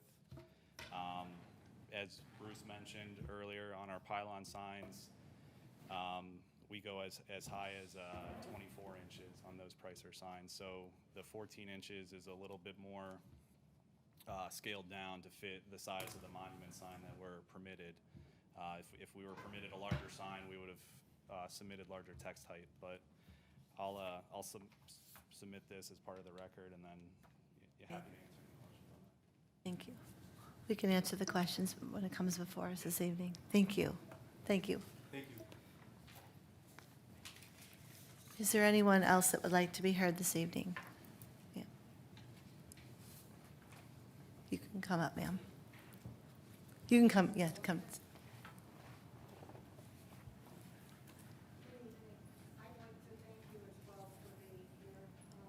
Just pull the mic down a little bit. Is it on? Is the mic on? It's It's okay. It's green light, go. Perfect, thank you. Thank you for being here, and thank those that serve our community. And take a moment to thank those, I have family members in Afghanistan, so think of them. Anyway, I've been a Lyndhurst resident. Can you state your name and address? Sure. Thank you. Linda Ratkowski, 1238 Genesee Avenue. Thank you. But I've been a Lyndhurst resident for 48 years. I lost my husband, my father, my brother, and my mother, and throw cancer in with myself that I'm battling. I inherited the house on Genesee. That's why I'm here now. I'm doing what I can to keep everything up. There's no programs at all for the seniors that you can utilize, and it's very hard, especially with COVID and with the cancer, trying to get through to people. The neighbor put up a fence, and I didn't think it was structurally correct, and I did call your building department, and I love them. They're top-notch. They did come and look at it. I wanted to be there, but they didn't let me know. They also put one in the back, and the one in the back is phenomenal, whoever did that one. Anyway, there's a tree, a very old oak tree in the front near the sidewalk, and it is damaging the driveway so bad. It's into the front lawn, and even when the contractors did Genesee and did the sidewalk, they had a heck of a time breaking up those roots to get them out of there. There's a lot of dead within the tree. I've been hit on the shoulder. I have the chunk of wood. There's been other branches that are 8 feet long that have fallen down. And I understand from the building department, it's really not up to them to deal with that within the yard, but it is a nuisance, and it is a safety issue. So what I did to protect myself, in the front, I put on the property line 2-foot boxwood hedge so that my landscapers would know where my property line is. And the kids wouldn't run through, because I'm worried about something happening to them, nor would the mailman cut through. He'd have to go down my driveway and on the sidewalk. Well, she has an issue with OCD and doesn't like the looks of them there, so she did call the city and complained about the driveway. There's about 5 sections that are split. I will have somebody come and look. My insurance company, fortunately, is going to look to see if that's considered under my policy, that damage, that it might be corrected. If not, I'll get the leveler and try to repair it as best as I can. Eventually, don't know how long I'm here, but the house eventually will be sold. It was a lovely home. I had great memories, and Mayfield Heights and Lyndhurst have been a real part of my community. However, I can't deal with this issue. I did move the hedges today because I don't want her to be stressed out, but the tree needs to be looked at because somebody's going to get hurt, and I don't know where to go to see if I can get any help, because the driveway is probably going to be $5,000 or $6,000, which environmentally, a lot of the concrete is good. And I apologize for my voice because I had a treatment, so it goes in and out. To waste the things that aren't broken. So I would like to be able to have somebody else that can take a look and see what we can do and help me in some way, whatever. So We will that's where I send- stand, and I do thank you, and don't forget to say a prayer for those people. And We will. I want to tell you, we have a Community Partnership on Aging program in the Right. city. You can contact them as well, but we will definitely send someone out and help you try and take a look at what you have going on. thank you very, Okay? very much, and bless you all. Thank you.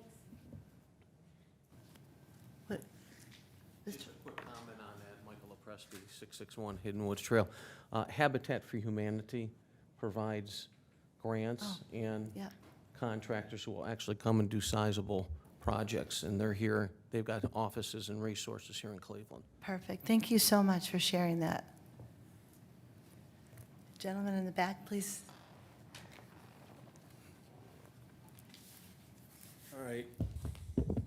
Good evening, Richard Warby from Woodhawk Drive. I want to thank you for all being here. I appreciate what you guys do and ladies do for the city. I just want to, for the record, say that I ethically and morally, all you folks have an obligation to your constituents, like myself. I've been here since the 1990s. I've had a home here. And I think you're obligated to listen to your residents.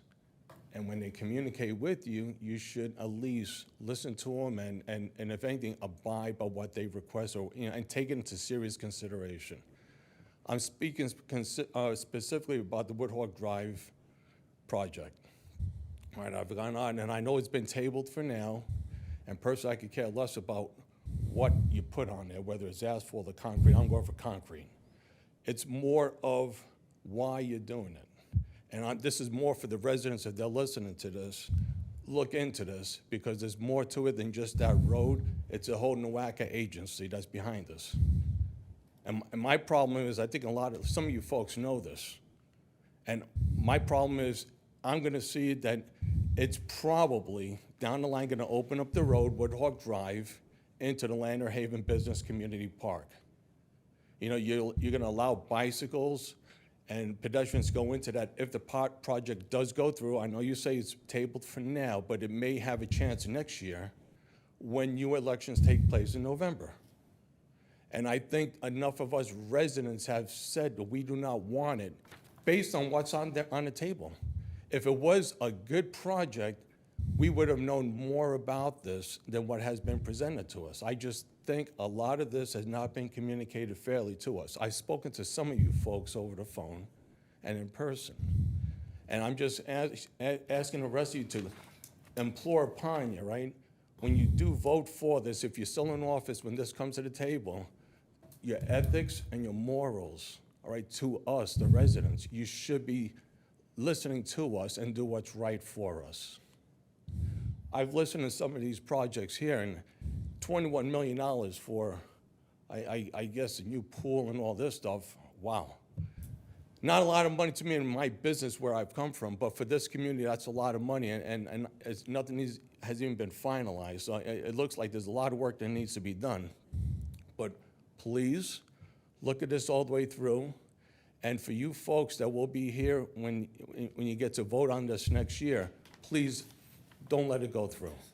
All right? It's a great project maybe for other communities, but not through Woodhawk Drive, which is a residential street. All right? I've seen these in other cities, Buffalo, New York City, and even in Worcester.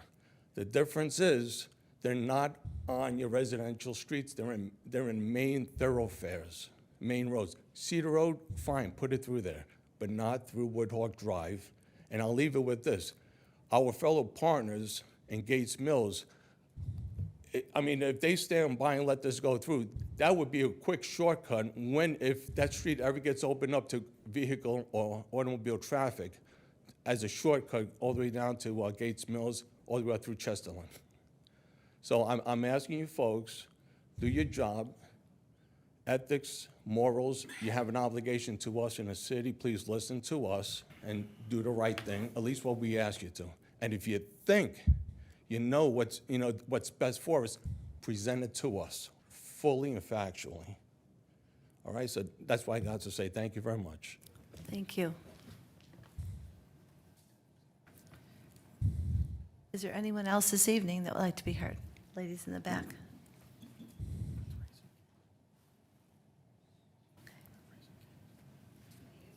Okay. Hi, my name's Erin Ledbetter. I'm a development coordinator with Oleo Development Group, who represents Raising Cane's. We went for the BZA and requested a parking variance for our future location on Mayfield Road. So according to the design, corridor design manual, we could only have 19 spaces. And unfortunately, we couldn't accommodate those 19 spaces. We needed a little bit more parking. So we requested 34 spaces. As you all probably know, they recommended approval. Some of the reasons that we did need those 34 spaces is because the design corridor manual is geared towards a more pedestrian-friendly streetscape, but right now that's just not the world we live in, and so we felt like it was our duty to be able to provide parking to the volume of people we know that we're going to attract. We have 75 indoor seats and 85 outdoor seats, which is a lot of seats that people could potentially fill. Also, on our largest shift, we do have 15 employees. So 15 employees are driving to work and parking their cars. That leaves 4 spaces for customers, which is not really realistic. Also, another issue we ran into is after meeting with Planning Commission and the ABR, we did do a little bit of site plan change. We pushed our building up to the street and did a pretty big patio out front. And so we had a pretty big space in the back that was designated as our parking lot. When we incorporated only 19 spaces, there was a ton of room for activities, which was not necessarily a good thing because there was no clear path from the parking lot and where people would be getting out of their cars to the front door. And so putting in a landscape island, filling that space with more parking spots, kind of created a natural path that pedestrians can maneuver to the pedestrian sidewalk on the right side of the building up to the entrance. And so all in all, we felt 34 spaces was not a huge ask, considering the biggest reason is 15 employees on our largest shift leaves only 4 spaces for customers, which is just not reasonable for our business. So that is really our short and sweet case of why we need 34 spaces. And I'm happy to field any questions when the time comes. Thank you. Thank you.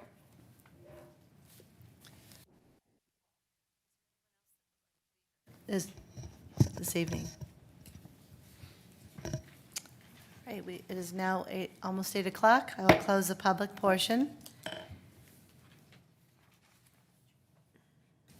The first resolution this evening will be read by Councilwoman Teresi. Thank you. Thank you, Madam Chairman. Are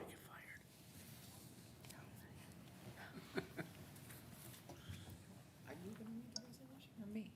You are. If you want to, I'll read it. Resolution 2021-64. Mr. Murphy. Thank you. Resolution 2021-64, a resolution authorizing the mayor to enter into a memorandum of understanding with Mayfield City Schools, continuing the school resource officer program and declaring an emergency. First reading. Is there a motion to suspend the rules? Moved. Moved by Second. Mrs. Finney, seconded by Mr. Mano. Roll call on the motion to suspend. Mr. Mano. Yes. Mr. Balstria. Yes. Mr. DeJohn. Yes. Mrs. Sabetta. Yes. Mrs. Teresi. Yes. Mrs. Finney. Yes. Mrs. Snyder. Abstain. Is there a motion to approve? Move.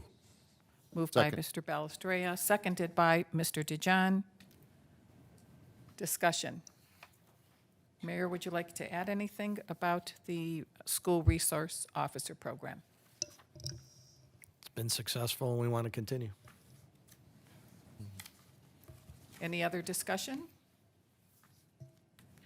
Roll call on the motion to approve. Mr. DeJohn. Yes. Mrs. Finney. Yes. Mrs. Teresi. Yes. Mr. Balstria. Yes. Mr. Mano. Yes. Mrs. Sabetta.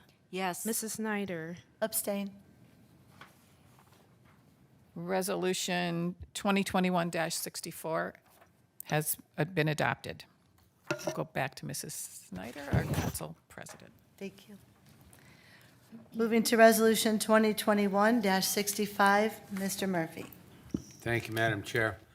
Resolution 2021-65, a resolution confirming the action of the Board of Zoning Appeals of the City of Mayfield Heights in granting to Michael and Linda Lepresti, 6610 Hidden Woods Trail, a variance to construct a new storage shed on the property.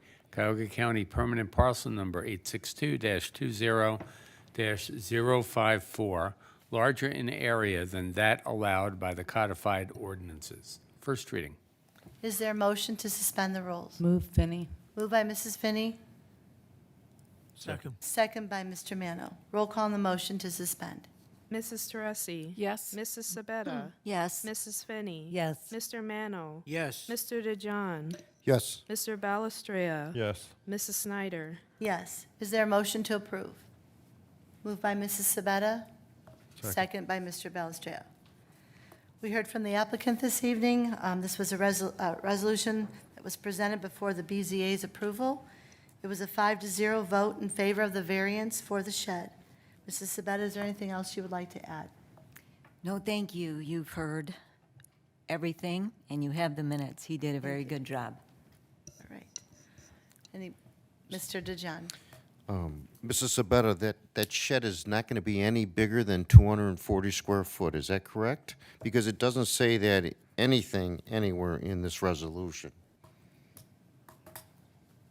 In the resolution? In the resolutions, it doesn't, it says larger in area than allowed by condition by ordinance, so. I've got, Mr. Murphy? Mr. sorry, Murphy? I've The got the- resolution says the area of the said shed requested is 240 square feet. Thank you. Are there any further questions? Mrs. Teresi? Thank you, Madam Chairman. I just received the pictures tonight, so I didn't have a chance to look at them over the weekend. But I see, like, your grill is on, maybe Mr. LaPresti can come up. Mr. LaPresti, would you approach the podium? Thank you. So some of it is on like a patio and, or on concrete, some is on a deck. Correct. Are these all different areas? And you bring all of this stuff into the garage? Oh, yeah, all of that equipment has to go somewhere. That can't stay out over the winter. And you take the grill off the deck? Right. And what would making the, you had suggested you would have to make it taller if you No, didn't we didn't get. ask for a variance on the height. No, you did not. You said if you did not get the size and the variance that you requested, you would have to make it taller. I'm not sure what you're referring, taller.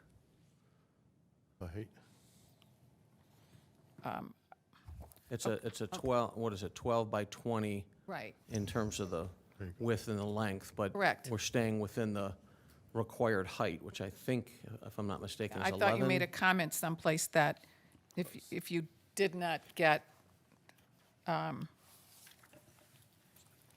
let's see, they may need the shed to be taller to fit their needs, which would not meet the code. That was right in the BZA minutes.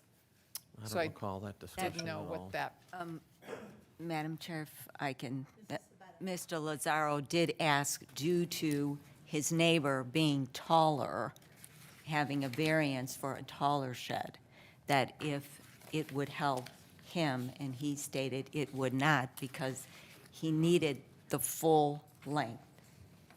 okay, I just wondered, I Yeah, was reading this about the shed would have to remember be that? taller. Thank you for clarifying. Thanks Thank you for clarifying. yes. Are there any other questions for Mr. LaPresti or for Mrs. Sabetta? Okay. Roll call on the motion to approve. Mr. Balestria. Yes. Mrs. Teresi. Yes? Mrs. Sabetta. Yes. Mr. DeJohn. Yes. Mrs. Finney. Yes. Mr. Mano. Yes. Mrs. Snyder. Yes. Resolution 2021-65 has been approved. Resolution number 2021-66, Mr. Murphy. Thank you, Madam Chair. Resolution 2021-66, a resolution confirming the action of the Board of Zoning Appeals of the City of Mayfield Heights in granting to Aaron Ledbetter, Oleo Development Group, on behalf of Raising Cane's and First Mayland Properties, 5880 Mayfield Road, a variance to increase the maximum number of parking spaces on the property from 19 to 34, formerly Cuyahoga County Permanent Parcel Number 861-28-045, Parcel I, now known as 861-28-047. First reading. Thank you. Is there a motion to suspend the rules? Move, Finney. Moved by Mrs. Finney, second by Mr. Mano. Roll call on the motion to suspend. Mrs. Finney. Yes. Mr. DeJohn. Yes. Mr. Mano. Yes. Mr. Balestria. Yes. Mrs. Sabetta. Yes. Mrs. Teresi. Yes. Mrs. Snyder. Yes. Is there a motion to approve?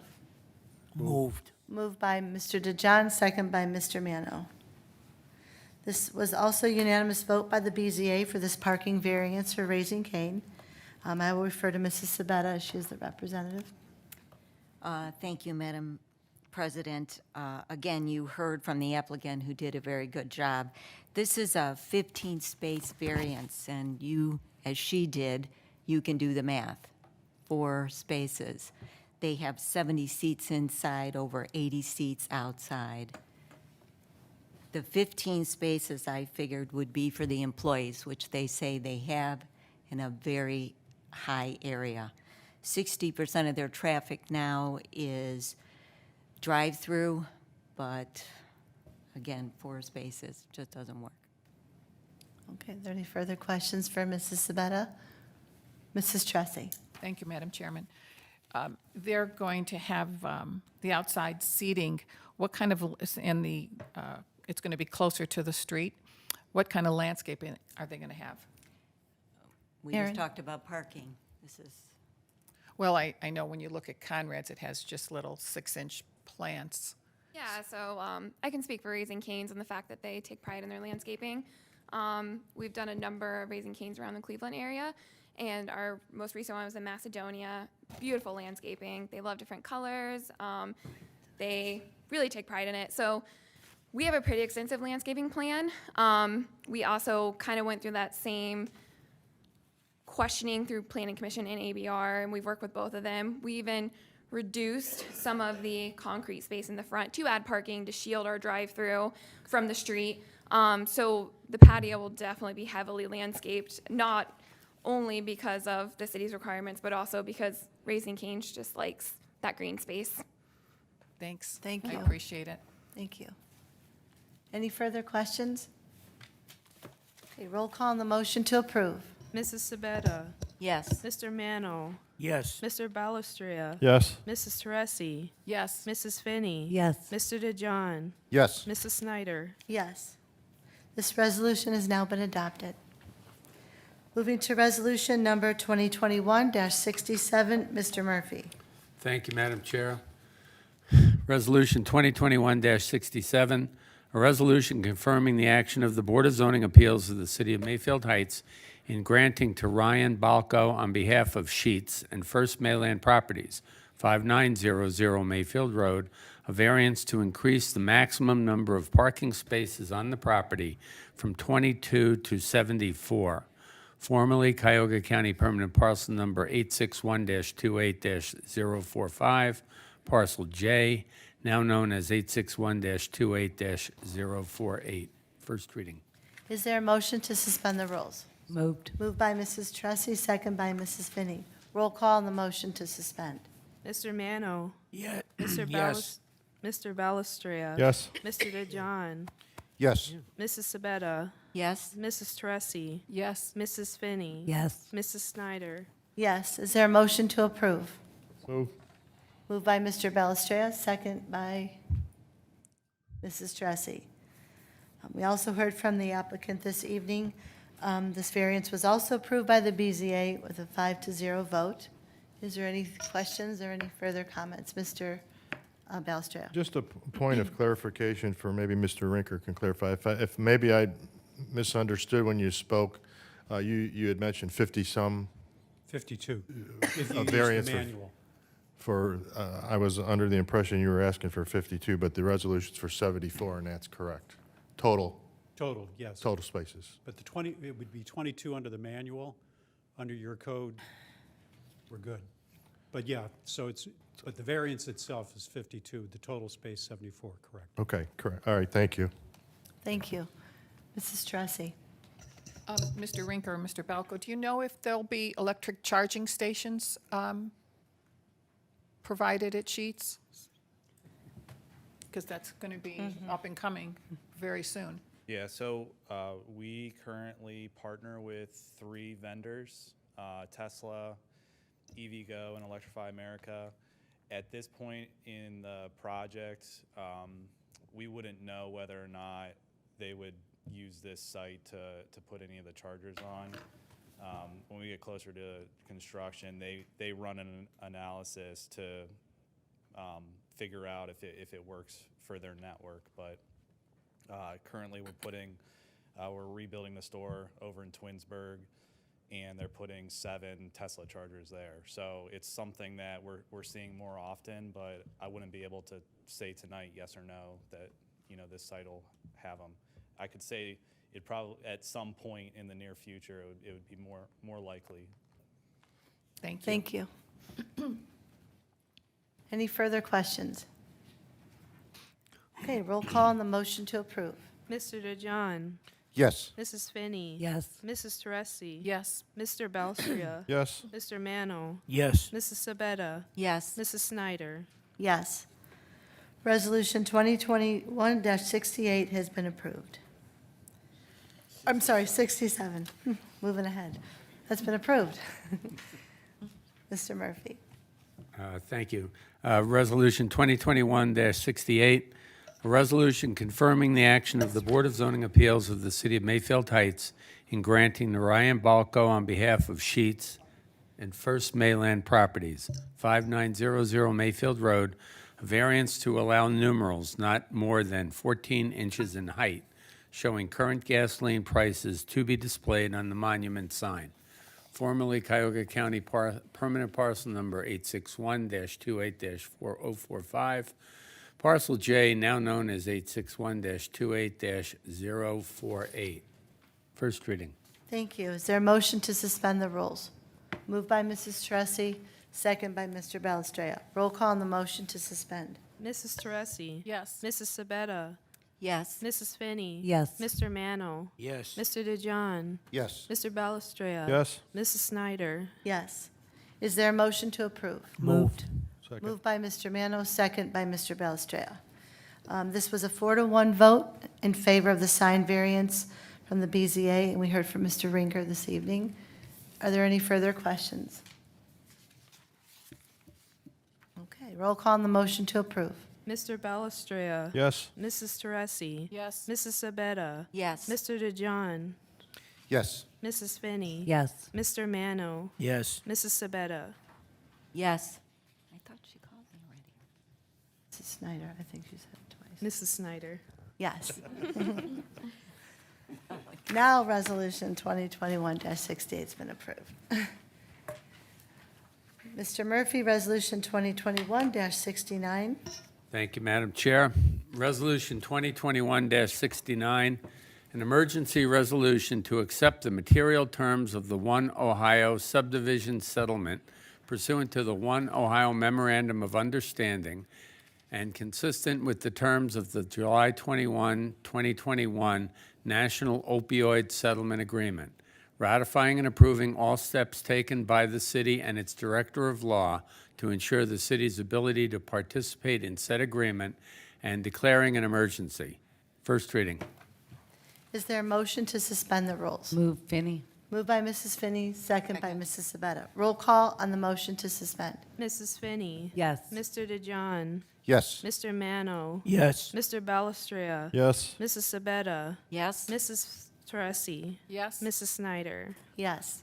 Is there a motion to approve? Move. Moved by Mr. Balestria, second by Mrs. Sabetta. All members of council should have received the email from Mr. Murphy explaining this resolution. Would you like to add anything to that? Say some Because that was a more. long one. I think the email was pretty self-explanatory. What this resolution will do is authorize the acceptance of the tentative, and I should say tentative settlement, nationwide settlement, which the city was authorized to enter into, and would authorize me to continue to participate in the agreement. I polled council by that memo, and I heard from 4 members of council, so we put it on the agenda that they were in favor. So I at least got 4. Good. Any questions? Okay, roll call on the motion to approve.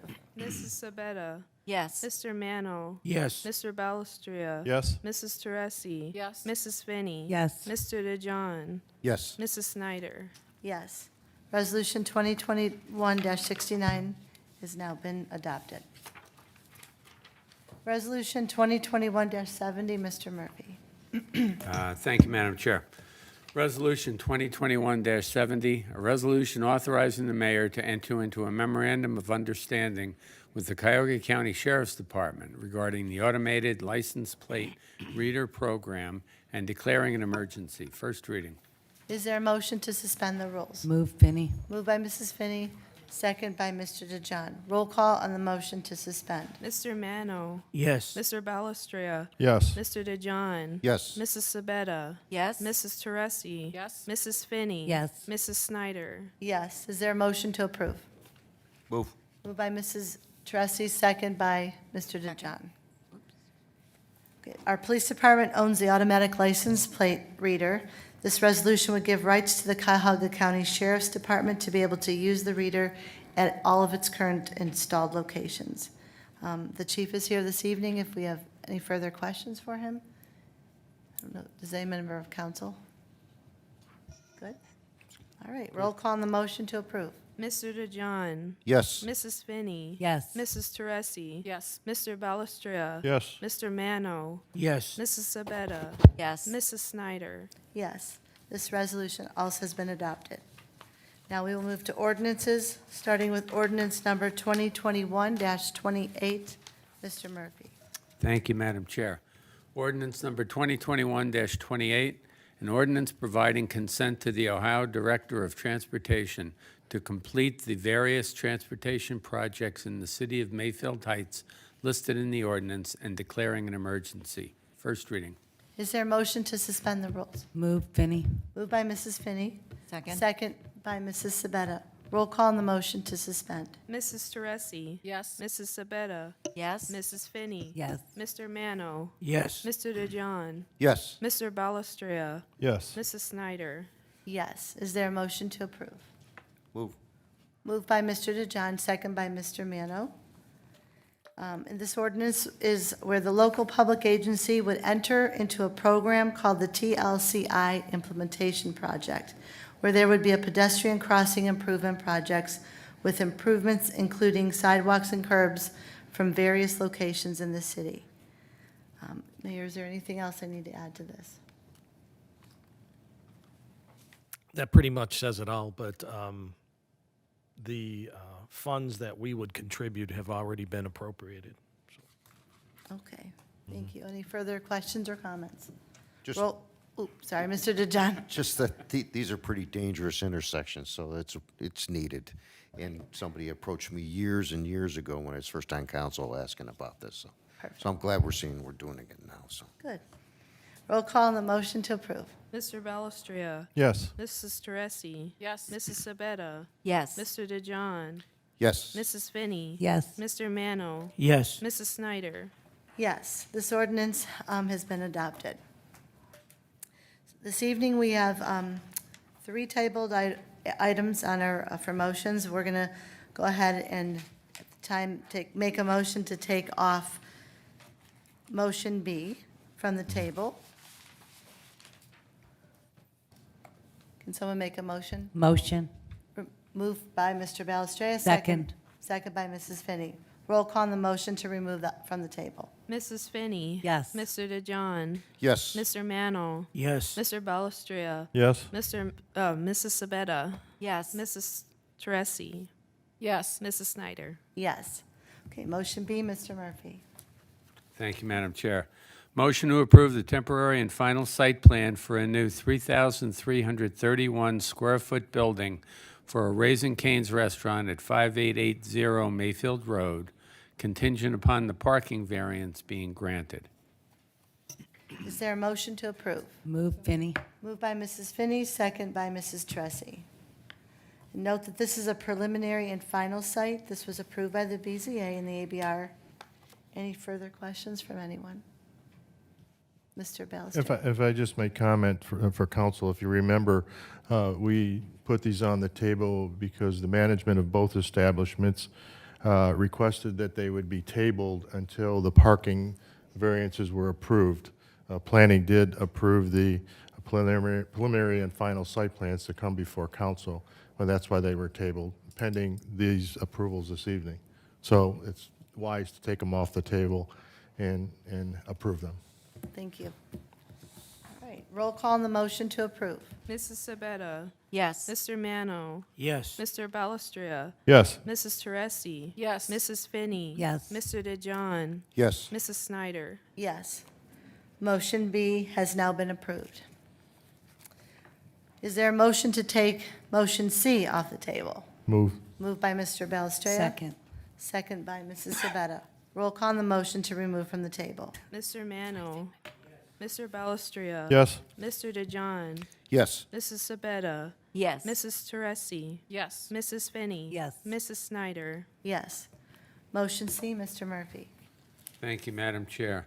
Motion to approve the temporary, or the preliminary and final site plan for a new 6,070 square foot building for a Sheetz convenience store and fueling station at 5900 Mayfield Road, contingent upon the parking variance being granted.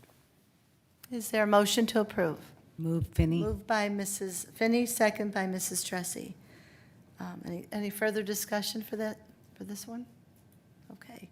Roll call on the motion to approve. Mr. DeJohn, Yes. Mrs. Finney. Yes. Mrs. Teresi. Yes. Mr. Balestria. Yes. Mr. Mano. Yes. Mrs. Sabetta. Yes. Mrs. Snyder. Yes.